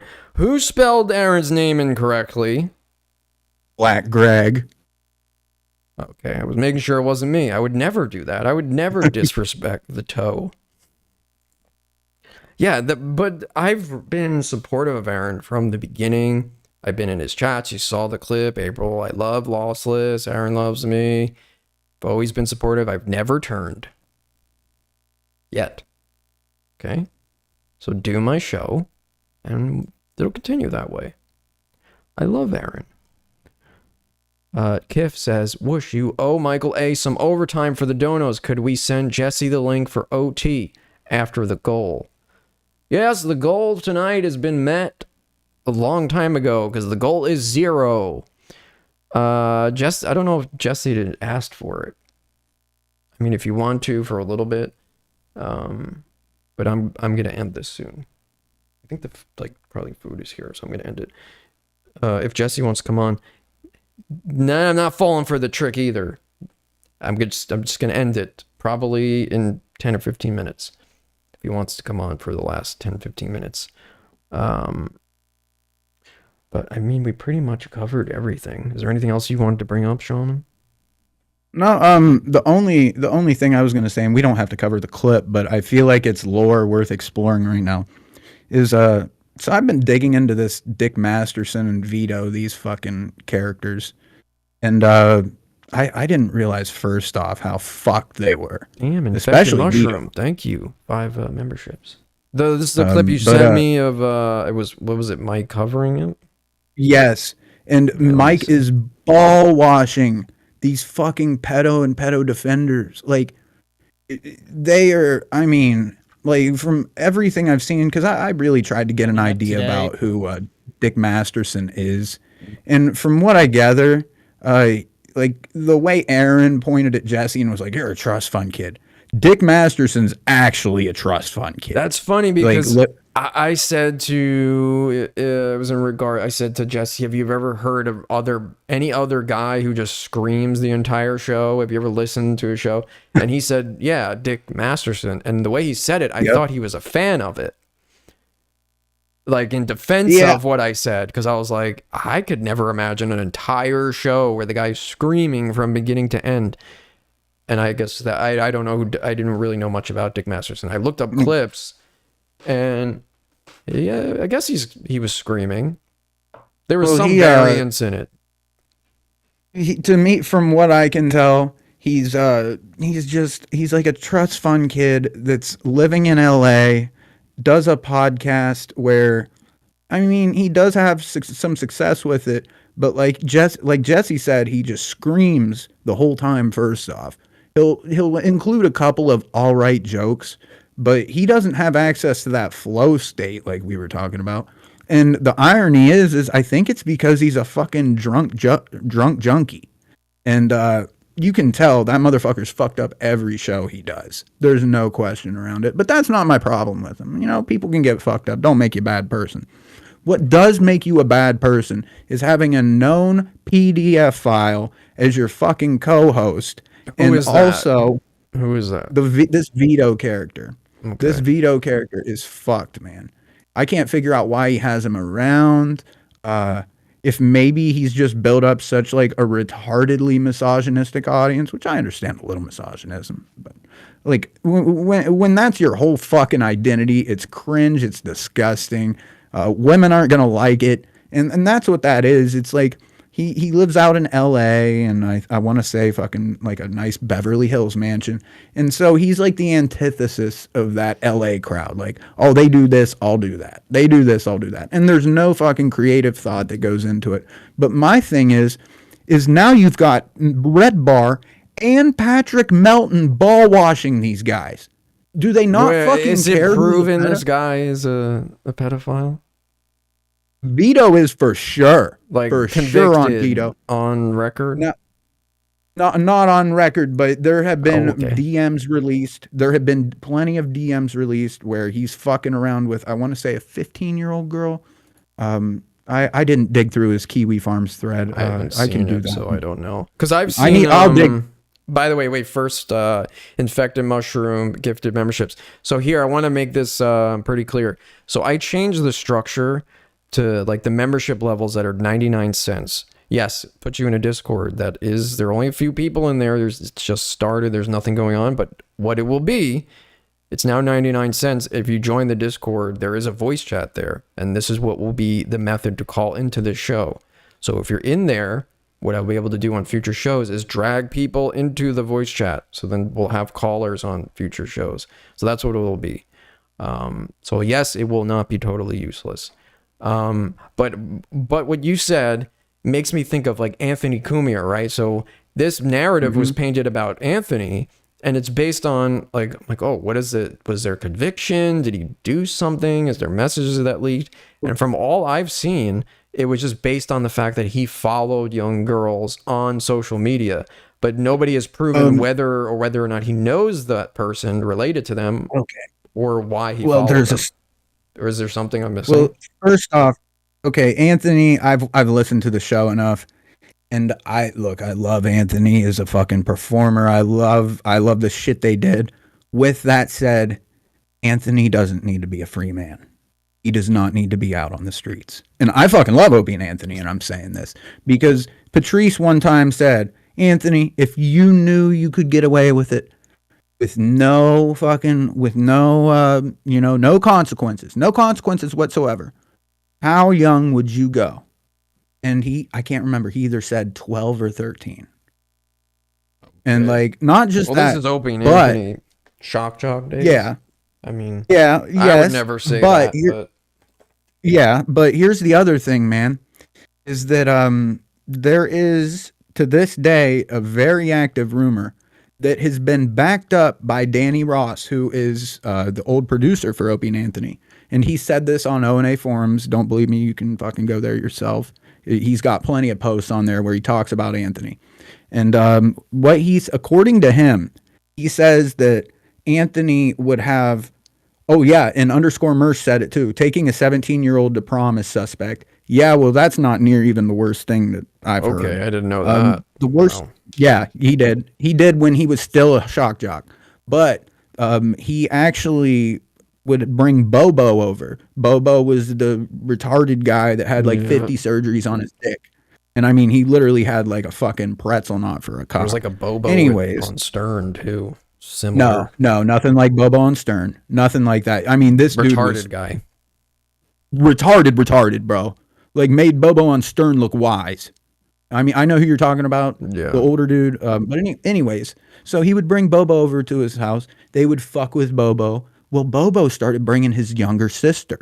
And according to the rumor mill, which includes many people that have been around Anthony, specifically Danny Ross, though, who was very close to him, he allegedly diddled, I don't know exactly what with, but with Bobo's sister, to the point where he apparently is still paying her off to this day hush money. And when people talk about it, Anthony won't acknowledge it. He won't even be like, yeah, that's ridiculous. Whenever the subject comes up, it's like fucking Howard Stern with Marcy Turk, bro. It gets dropped like that. And I mean, Anthony, like, at a certain point, like, people don't keep saying something because it's not true. You know, like, more people don't fucking believe something because it's not true. Like, you have to give people a reason to believe something like that. Like, I wouldn't just let blind PDF accusations be flying here. Yeah, sometimes people do. I mean, someone we know, a woman who throws around those accusations pretty loosely, so I'm just making sure. By the way, Mike's going to be so upset about this clip. This is probably, what is this, 240p? This is not 1080p. Why are you lying? Look at this. This looks like shit. All right, let's see this. Redbar versus the biggest problem in the universe. Let's see. And we've got some stuff from his special. He went and shot his special with the Dick Masterson guys. Did we show a clip from their show with this Vito and Dick Masterson on the last episode? Maybe. I do have some. Do we have any clips of this Vito or Dick Masterson today by any chance? Because I wanted to say something about them first. I think I had some clips of them talking about us. Okay, yeah, pull that up. Throw that to next up, and we'll show you this. Josh Denny had his special taping, his big special taping. Where did this take place? Do you know the city? Was this outside of L.A.? Terrence, California. Okay. He had a special taping. We were all there. What night was this? Monday night, Terrence, California. And thanks a lot, Dick Masterson, because it was all Dick Masterson in this Vito fans giving Josh Denny free room filled with people to film his special. Now, the venue holds 260 people. It's at this hellhole called The End. And you know it's a hellhole because they go, drinks, food, live music, karaoke, trivia. That's all on their sign, okay? Music, food, trivia, karaoke, live, whatever. This is 23 minutes, by the way. Is there a part of this that you know? No, I didn't. Well, I didn't even honestly mean for you to play it. The reason I showed you that was just more to show you that, like, that he covers him and he's supportive. That he's kissing their fucking asses, dude. Like he's really aligned. Like he's making an alliance here with some people that are really fucking hated. Like these guys, Dick and Vito, from what little I've dug up on them, they've really managed to piss a lot of people off. They have a little bit of clout, but if you're with somebody that's known for messaging fucking teenage girls, you know, if those are the people that you're gonna ally yourself with, that's a huge red flag. And Melton did the exact same thing, just to stat pad at Hackamania so he could sell a few more tickets. And that was kind of my point. His deal that he'll do all their live events, and in trade, you know, Denny will do his special with Dick Masterson and Vito, and then use all of Dick and Vito's fans to fill up the room. I think that's what happened. We definitely have to. My heart aches for what Vito and Dick are going through. I'll show you this clip, but I wanted to reach out because people have been doing the Red Bars watching to this Vito, who is the co-host with Dick Masterson, and they've been doing it to Dick too. I'm here to say every segment somehow related to this. But I said to Kevin Brennan, we are not only fans of yours, but we're willing to be your friend. Okay? Wouldn't you rather be friends with Redbar? The funny thing is, Kevin talks mad shit on Mike. Kevin talks mad shit on him, and he's like, "I'll be your friend." It's like Kevin doesn't want to be your friend, dude. Like, Kevin fucking hates you. Does he? Is there a reason why? I mean, well, it's more that, like, he doesn't like. Kevin doesn't like these guys like Mike and Melton that do a constant long show format that won't fucking talk to people one-on-one. He doesn't like that. This is Vito here? Yes, that's the Vito. Really paying. That's the amazing Vito. I want to hear this. I don't even fucking think he's a real comic. Let me just hear. I think he pretends it looks like he's kind of figuring out, no. He just kind of got trolled. Dick Masterson reminds me, or looks like, this guy who's like from Barstool Sports. You know what I'm talking about? See the guy who does those like weird interviews where he's sitting across from someone, and it's like kind of like a meme style interview. I don't remember the guy's name, but very similar archetype of man, I guess. That's who I thought this was at first. I forget the guy's name. He got I'm pretty sure he got all of his original clout from Dr. Phil, if I'm not mistaken. And he got on Dr. Phil when he was like 22 or something, and he shaved his head and fucking just all he had was a mustache for facial hair. And he went on just talking about how men are better than women, and he wrote some shitty book about how men are better than women. And as far as I can tell, he's been coasting off that cloud ever since. All right, Let's hear him out. Against them that he's talking shit about them. I like and this. I thought about it. I said, "Oh shit, did I get got? Sounds like Melton. Did I get got? Like Yep. he didn't actually say anything about us, and I just assumed he did because people were saying he did. So I don't actually know. Do you think maybe when a guy's super heavy set, the neck constricts maybe their vocal cords? Oh, it make them does. Sound... You can hear it. Yeah, dude. You know what's funny? There's a fat guy voice, I think. Well, dude, they used to do this bit on O&A where when a woman would call in, Opie would guess how heavy she was. I'm really good at that too. He was scary good at it, dude. Yeah, like there was one. Or how what one woman called like. in one. I could guess One what time a someone looks woman like. called in, and she goes, "How fat am I?" And he goes, "You're really fat, but it's not your fault." And she goes, "That's funny because I'm pregnant."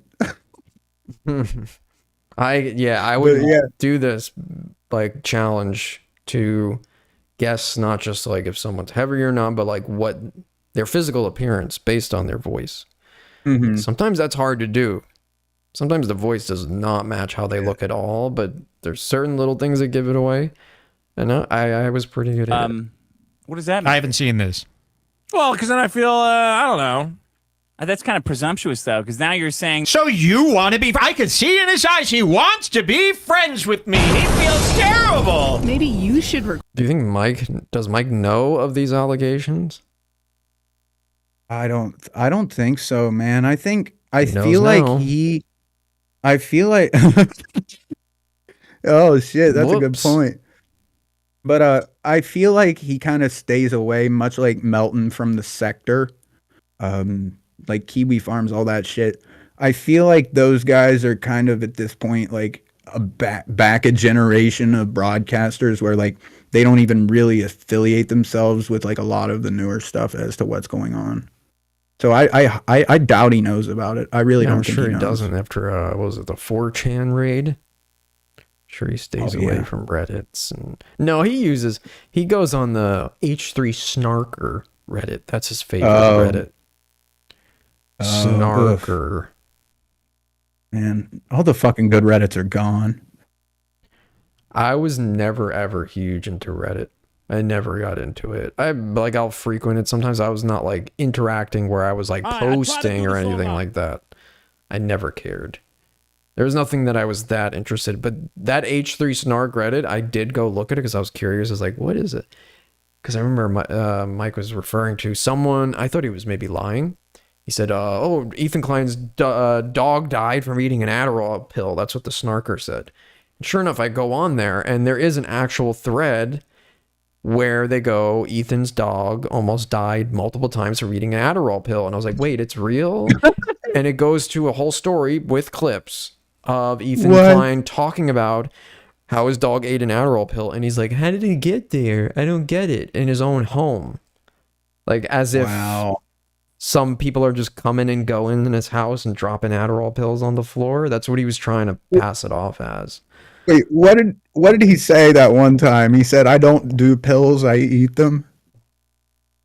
Hold on, look, I can find it here. Go to H3 Snark. Yep, right here. Having breakfast this morning, getting ready for the day. And we're gonna end it I on see this. Shredder on his little bed next to the breakfast table, chewing on this weird little blue thing. And I'm like, what the hell is that? What has Shredder gotten himself into? And he's the pickiest eater in the world. He doesn't eat anything. But this little thing, of course he'd eat this. And I pick it up, and what I end up seeing, I thought it was like maybe a piece of detergent or something. But what ended up being was a freaking Adderall pill. That was covered in... Is everybody on Adderall? What the fuck's going on? I'm convinced every streamer who's able to like talk super fast and be on for really long periods of time, they gotta be. Anybody that goes more than 4 or 5 hours regularly without like getting wore out, it's also and can just keep fucking rambling. Yeah. It's also the way they talk. It's part of it. Yeah. Because I mean, I could drink a Red Bull and fucking go forever probably, but I'm not. They're like on a fucking like a gerbil on a wheel, and I'm hearing it more and more and more. Like Logan Paul even admitting to using Adderall. Like everybody in this, like it's like the Limitless pill almost. But watch, he's gonna explain this and be like, I want to know who fucking left an Adderall pill on my floor. Like as if he didn't do it, and it's funny how this ends. Watch. Plastic. So it skips forward in time. And he was like munched like halfway through it. So I'm online looking up like, what is this? I'm like, it's Adderall. Who the pretending like, what is this pill? I have no clue. Right? Hell left Adderall on my floor. Like he's never seen it. So I call the vet. And the vet says, call poison control. Poison control's like, well, he's a little guy. And the amount that he ate pretty much crosses right over the line of being toxic. So they're like, you need to take him to the vet immediately and induce vomiting and shove charcoal down his throat. And I'm looking at this sweet little guy, by the way, Shredder, who's the light of my life. Go on and on, wait. And I'm like, dude, this guy's going to go through like the craziest day. They're going to go pump his freaking stomach. So I get in the car because he seems fine. He just basically ate a bunch of crack, which is what Adderall is. So I'm in the car driving on the way to the vet. He seems fine. At halfway there, he starts shaking and like crying, and he's confused. He's like panicked, and it's like apparent that the drug had started affecting him. And I'm like crying because I'm so freaking scared for my little guy. Break you, man. Well, I was talking to Hila about it, and she's like, if anything happened to Shredder, I swear to God, I couldn't handle that. She's like, I couldn't handle that. I don't know what I'd do. Because she's over there taking care of her father who's sick right now. Woo! Anyway, he's fine. Get to it. Yay. But who walks around with an Adderall in their pocket? Just free flying. Just free flying in the pocket. Any small creature that comes across it. The vet said when he puked, they found the pill was blue. And they found all these little blue specks, like a ton of the drug in his stomach. She said, it's a good thing you brought him right away because he puked it out. And I think he would have died. Certainly, if I didn't catch him eating it right away, he would have died. No fucking die. Crazy. It was a blue Adderall 10. So Shut that's the fuck about up. that. That's why we're late. I don't know if that was an interesting story, but I was very upset. But it's interesting he's okay that now. you pretended you have no clue how that got there, and who would be just walking around with that? It would be you or Hila, and you're both taking it, and you dropped it. You probably drop them all over. It's all over the floor. He's probably just dropping pills everywhere. The dog's eating everything. So whose Adderall was it? And by the way, I'm going to surprise you with something at the But I've end tried taking about Adderall, this dog. and it really doesn't help. I just feel all cracked out. Maybe I took too much. Because that's what you're supposed to take when you have ADHD, right? That's the intent. Him and Shredder. Yeah. And it's supposed to make you focus. Yeah. I just felt cracked out, dude. I think I must have taken too much. But people who have ADHD take that every day. I've taken Adderall. I mean, it's by no means a negligible drug. I mean, you could get fucked up on that drug. Dude, so here's the crazy part. I always was under the impression like, oh, this dog's probably been around forever. This dog was 4 years old, dude, and it died in this guy's care. Ooh. It's 4. Oh, wow. And then it dies from kidney failure, I guess, which could have easily been Logan caused Paul by did. eating all the Adderalls. Then he gets Logan another Paul his dog dog. that looks identical to it from the local puppy mill in his rich neighborhood. The same exact dog. It looks exactly the same. Like a week later.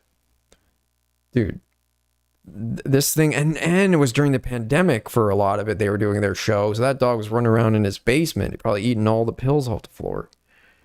He killed his own dog, and then he pretended he had no clue how the pill got there. Who just walks around fly by I think night he would have died with an Adderall? Certainly, if I didn't catch him eating it right away, he would How have much died. longer was it that it died after this? Do you know? Oh man, crazy. So this is the studio that's like the Howard Stern ripoff. Yeah. The dog died at 4, so it could only be maximum of 3 years later, 2 years later. Wow. So yeah. Yeah. But this apparently happened twice, I think, where the dog ate Adderall. It happened again? I think so.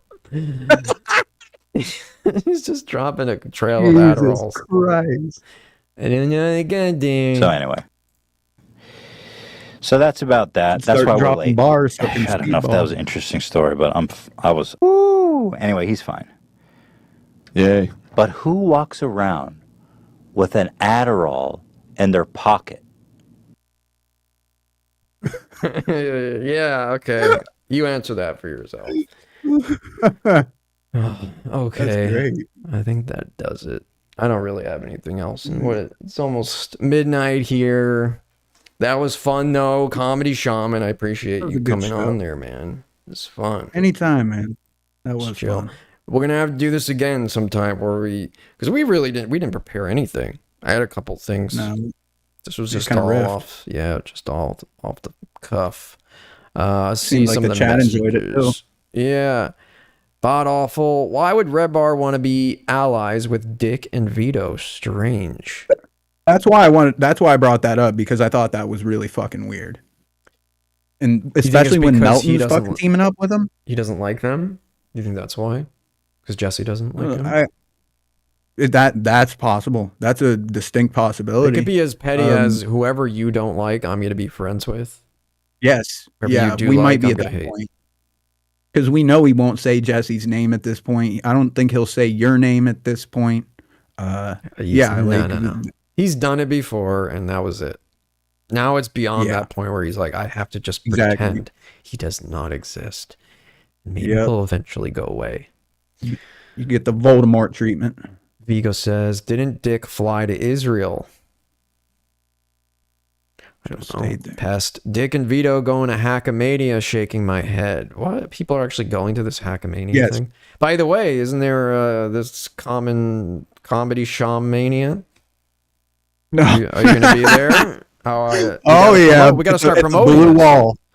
Where- Yeah, you got to meet me at the Blue Wall to redeem your 2 vouchers for free tweaker. Yeah, I pussy. got to find the promotional material. We have to start promoting this. Where is it? Oh, it's in this Discord. What awful. Let's see. Can pull it up. God damn. How far back I is think it was Greg that made that. I'm sure it was Greg. Shamania. Did someone say? No. Search Shamania. How far back was I've it? It got- couldn't have been that far back. No, it ain't. I got a picture of it. Hold on, I'll send it to you. Yeah, send it to me. All right, I just sent it in messages.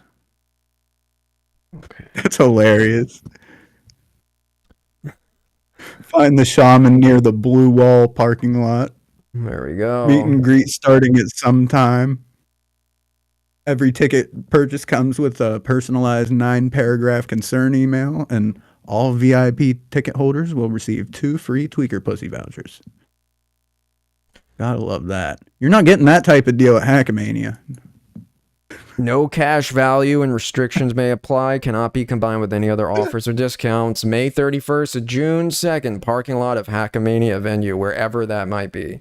So wherever this Hackamania is, in the parking lot, you can celebrate your Shamania. Fuck, man.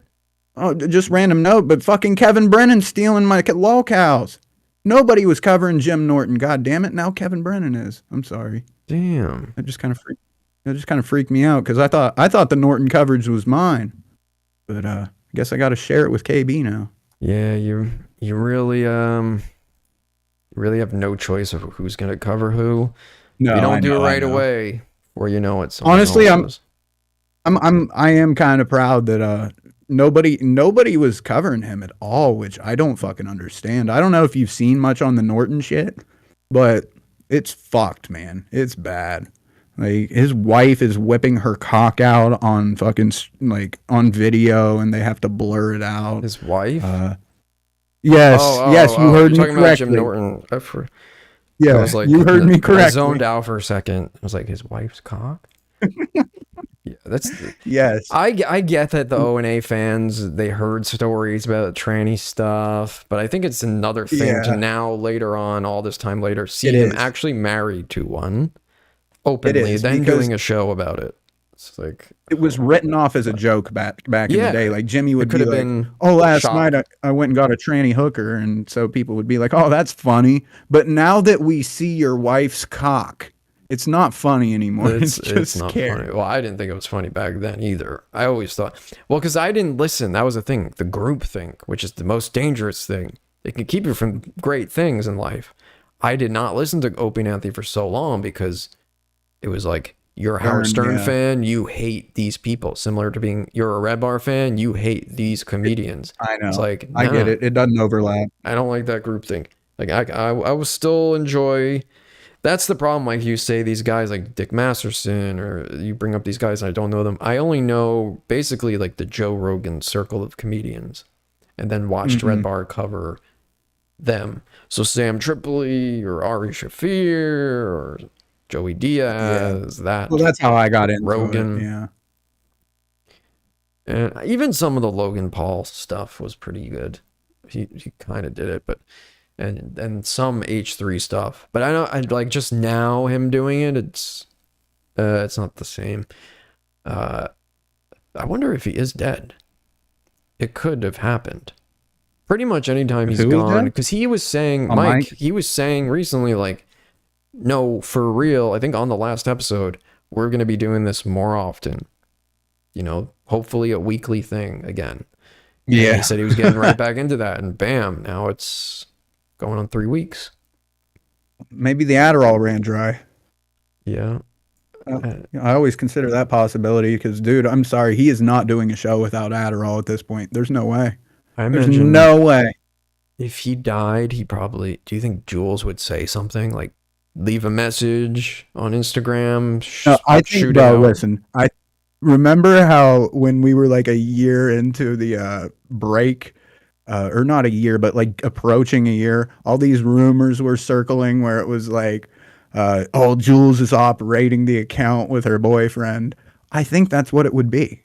I think Jules would find herself either like some say internet nothing. weirdo. Just like when he's gone for a year, they kept people. She's gonna start posting ominous clips like he's still alive. Yeah. And this time he's gonna be dead for real. And it might go on for years. People paying for Scars Club, and then crazy would that eventually it's be? just gonna have to like. People are just gonna have to see how long they can go without having a show. Because you saw when we watched those Leo Dominique clips. They were telling me he was like kept bringing up Redbar, and he's like, he'll be back. Like he was having withdrawals, legitimately physical withdrawals. He's like, he'll be back. He has to be back. He'll be back soon, guys. Don't worry. And it's like, holy fuck! I can't imagine being that attached to the shit that you care. Like the guy goes for 8 hours. It could take. I can't imagine ingesting all of that.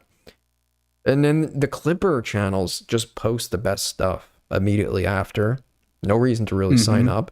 And then, I don't know, you could just forget about it. And then when he does another show again, you'll be surprised by it. These guys wait. They sit in the Redbar Discord every day, waiting, hoping for it. It's crazy, man. Fuck it. By the way, that I clicked on the rap diss Bellin dropped about you. He's got a whole 18 subscribers on the account that he dropped that diss on. So you better look out. Damn, man. I'm so scared. You got 18 subs after you. I haven't heard a rap diss track made about me yet. Was it Kendrick, Not Like Us beat? It says, ain't that a loss? Yeah, it's so awful. The fucking It's funny. This I saw a clip of that guy Focus. He was doing a show with some black supremacist guy. What? Yeah, who was like on the show, and as it was happening, I'm like, these guys are gonna try and spin this into their version of like Kendrick versus Drake. Sure enough, the guy goes and does a stream and then starts talking shit about Focus, and then Focus is like, use a black supremacist, use a KKK black guy, and then he does like a rap diss at him. And then the other guy can't even rap, so I don't think he even did anything. It was like a one-sided rap battle. It's like everyone's doing that. There's like all these YouTubers that are doing these fake beefs now to try and copy Drake and Kendrick. It's like, ugh. That's gross. Yeah, it's gross, man. What you just did was gross. You did that. You're one of those guys who copied that. I want nothing to do with it. I'm just gonna pretend that never happened. Hear no evil, see no evil. Yeah. Come on, by the way, I want to play this. Aaron, better come on my show. Hold on, let me see if I can. There we go. Aaron, you better come on a show or the Toe Boys, we're all turning on you. We're all turning on you if you don't. As the leader of the Toe Boys, I declare so. Imholte. I'm going to pull out my Imholte on. I like that.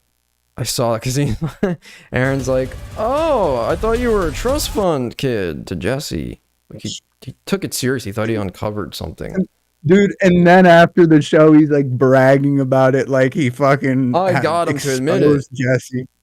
Like as if he would have just been like, oh, Aaron asked me, I'm going to admit it now. Oh, you have a drill. Oh, you have a drill. There you go. Imholte. I like it. 47 chromes. It's your last warning, Aaron. We'll send Leo Dominique after you. Yeah, don't make me come after you, Aaron. Do my show. It's like a statue made of clay. Wet clay. Dude, that creeped me. Mr. Dry Bones. You're not sober. That was so creepy. Yeah, man. Just said this video is funny. Because I noticed he did that and I was like, that's funny because I said that too. It was like, and people took it seriously. It's so funny that pulling out the drill it makes you a real man. It dispels all rumors. And he thought you were a trust fund kid. You showed him that drill and he was like, oh, okay, I believe you. That's all it took. And then he's like, no, I use this all the time.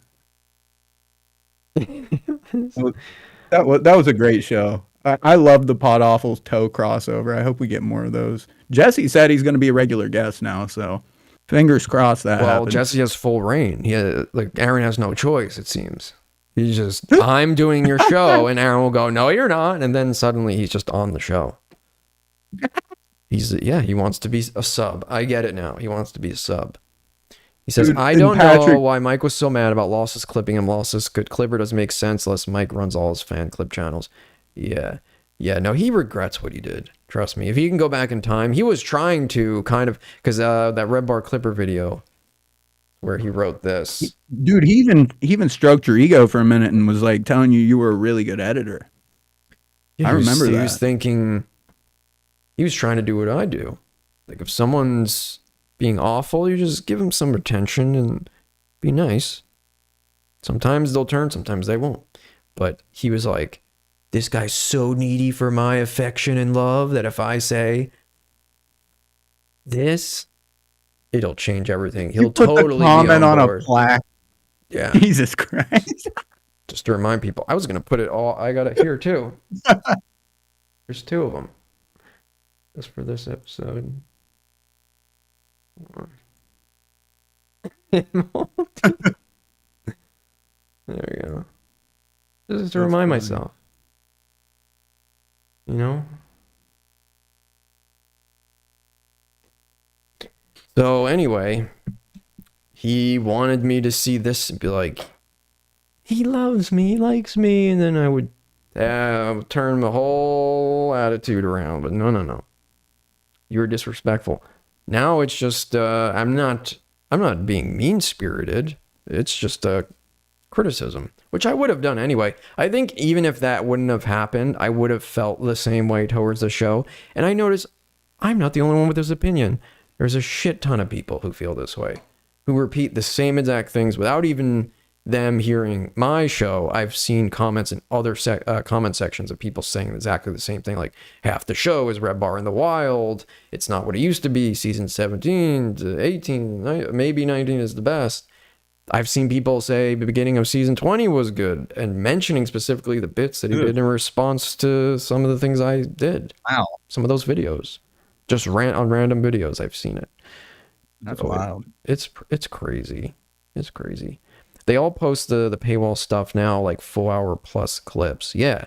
Yep. And I saw a comment on one of the Clipper channels where the guy did shitty quality, which is against the rules, right? And someone in the comments wrote, "You better fix this or Mike's going to be on your ass." And then someone wrote in the replies like, "I don't think he's been doing anything to Clippers since the whole Lossless incident." Oh, shit. I think all you guys clipping, you have free range now because of me, because he's afraid you're going to turn into the next me. He said, by the way, "We've dealt with 1,000 of you." And I said, "I'd love to meet the other 999 of me, because that would be interesting." Let me see if I can find it. It's on the remove the strike. Everyone has permission to post Redbar clips, but you can never listen to. By the way, Mike, who says he's never copy striked anybody.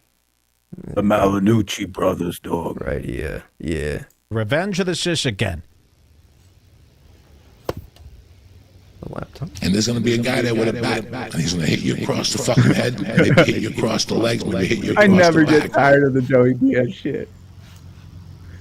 Yeah, dog. Living a life of Riley.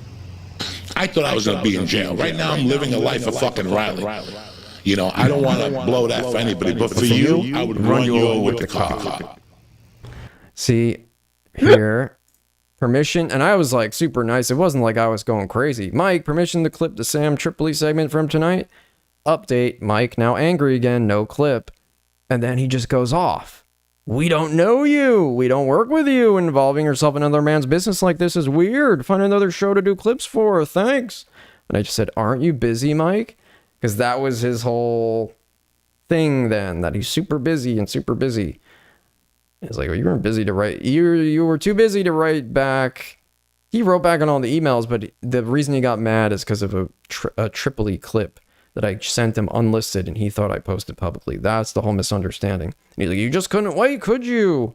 I need to read your previous email." And he didn't even need to read the other email. It was like not important at all. But he made pretend like I have to read all of your emails in sequential order.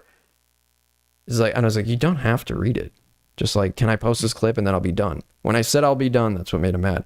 And then again, nothing, they go, "Yikes, dude." He goes, "Nothing yikes about any of this shit. Give it a rest. Plus, you shouldn't be outside of your Discord like this. It's not safe." It was funny. Jesse said, yeah, coming from the guy with the safe space Facebook group, pretty much the same thing. And then, yeah, people taking the video seriously. But yeah, I'm going to go kill Redbar with a fucking plastic wiffle ball bat, by the way. Yep. Very serious. Fucking retarded. And then there's another comment on here. A guy goes, he sealed the fate. Let me see if I can find it. He goes, "Make your own there it is. Bro, make your own content channel. Stop leeching. You're posting an old clip of Mike in reference to his clipping policy. Have you seen the new eps? He changed his mind. It's his content, not yours. Probably not even Scar's." And then look what I write. All I write is this: "Wish granted." Here we are today, wishes granted. And then Mike gets so mad and responds, "There it is. The super obsessed fan turns enemy when I won't be his best friend. We've dealt with 1,000 of you over the years. Don't waste your time." And then again, he doubles down. You guys can see all his obsessed fan emails over in the BBG. He loved the show until I told him I was too busy to talk to him.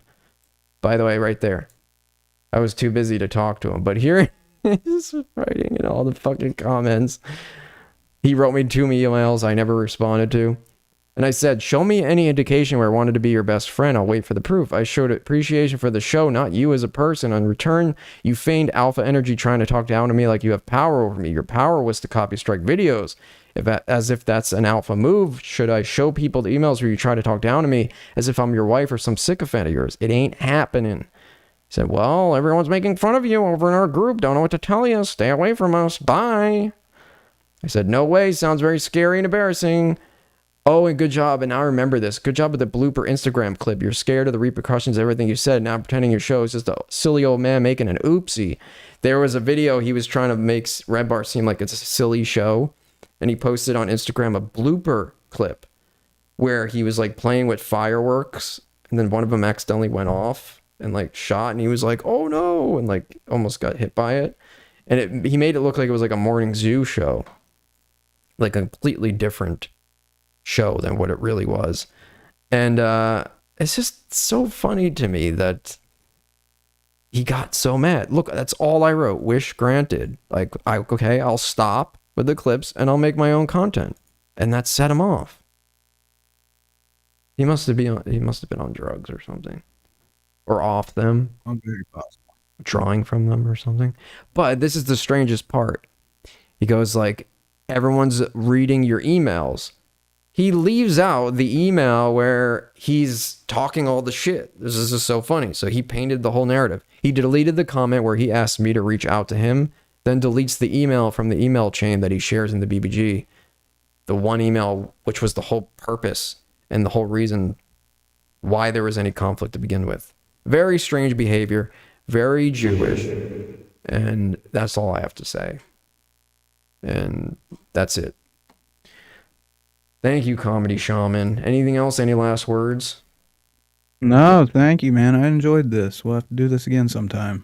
Yeah. Insurmountable wit, nitwit. This all sounds mad gay. Yeah, it is. Imagine you just try to clip for a guy and then he just goes nuts over it. I don't know. If anybody was willing to do that for me and was polite and nice about it and what had about skills, Uncle? What if it was Uncle Podcast? I didn't finish. Was nice and had skills and isn't retarded. I wasn't right. Like Uncle Podcast, 1,000 messages. So your whole comment section becomes his messages. He makes your timestamps, which is cool. And I was very appreciative of it. He made some clips. I liked it. But then he's like time snapping. Then he leaves his own opinions in the timestamps. And I was like, that was cool at first, but then that spawned into thousands of messages a day, thousands of tags a day. And I'm like, dude, this is like a lot. And then it became where he was simply just being contrarian for contrarian's sake, where he would listen to my whole show and then write me this long paragraph after counteracting every point I made in support of Redbar. And I was like, okay, dude, I get it. You're a fan of his. You can like his show and watch this, or not watch this, go watch Redbar. I don't care. It's fine. I don't need to hear every counterpoint. I didn't say that at first. I let him, like, I wanted to be the opposite of what Mike was and be nice to him. Yeah. So I was replying to all of his psychotic messages for a while. And yeah, it just became like arguing with the guy for no reason. And I'm like, I don't want to argue with you about the points that I made. You don't agree with what I said, that's fine. But he was doing like major reaches and stretches just to like wash Redbar's balls. And then I had this idea, I should introduce him to someone else and make him their problem. And it worked. That worked well. Yeah. It worked real well. So enjoy that. Now your comment section is full of podcast. Okay, thank you. Now Hipstar's up to 6 viewers, so. Yeah, he's lucky. And then there's a whole Bagel Bossless channel. BAGLE, by the way.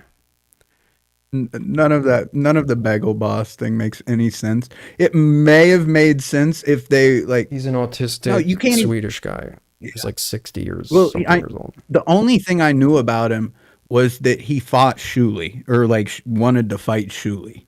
That's the only thing I've ever heard about him. What? He wanted to fight Shuli? I don't know. It was a fight on Stern. But yeah, when they started talking about that, I was assuming it had something to do with that since you're a Stern guy. I'm like, oh, okay, they're referencing some Stern lore. No, they're just fucking calling you Bagel Boss. Oh yeah, I thought you said Uncle Podcast wanted to fight Shuli in real life. No. I said Bagel Boss wanted to fight Shuli. That's where the name. I thought the name Bagel Boss.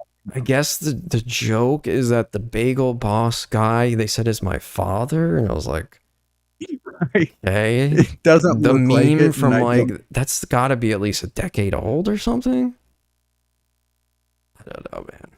He was just repeating. That's what he does. He just repeats things that he hears other people say, and then latches onto it. And it's like the worst thing that they say. It's not even like their best material. It's like the worst of the worst. Okay, let me see. I'll play us out. But I appreciate you coming on, Comedy Shaman. It was fun. Oh, for sure. Fun, man. Oh, I was gonna had a funny. Where is it? In light of the diss track. Here it is. Okay. Thank you, everybody. Good night. See you next time. But don't tell no lie See about me, and I won't tell truths about you.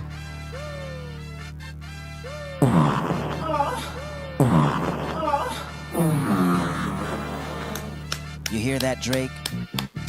That's me clapping your cheeks. It's over. K-Dot, stop it right now. K-Dot, I demand you to stop clapping my cheeks. I broke up with my ex-girl. Here's a number. Psych! That's the wrong number! Thought the money, the power of fame will make you go away. Have you ever played? Have you ever? Okay, nigga, let's play. Have you ever watch your enemy down like with a poker face? Have you ever put Drake in a cage? Kendrick, I'm begging you. Boom. Kendrick, I'm begging you, let me out of this cage. Boom. I'm begging you, let me out of this cage. Hell. If anyone can hear me, hold up. Maybe if I rap, he'll listen to me. Kendrick, if you let me out of this cage, I will forgive you. Stop. I won't say nigga no more. Kendrick, I won't say nigga no more.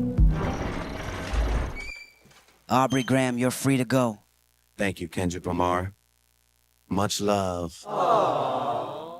Hood, your last one brick, you really not on shit. They make excuses for you cause they hate to see me lit. Pull your contract cause we gotta see the split. The way you doing splits, bitch, your pants might rip. Let me hit it from the back, Kendrick. The job and give them 50. We tryna make love in P. Diddy's house. We tryna make love in P. Diddy's house.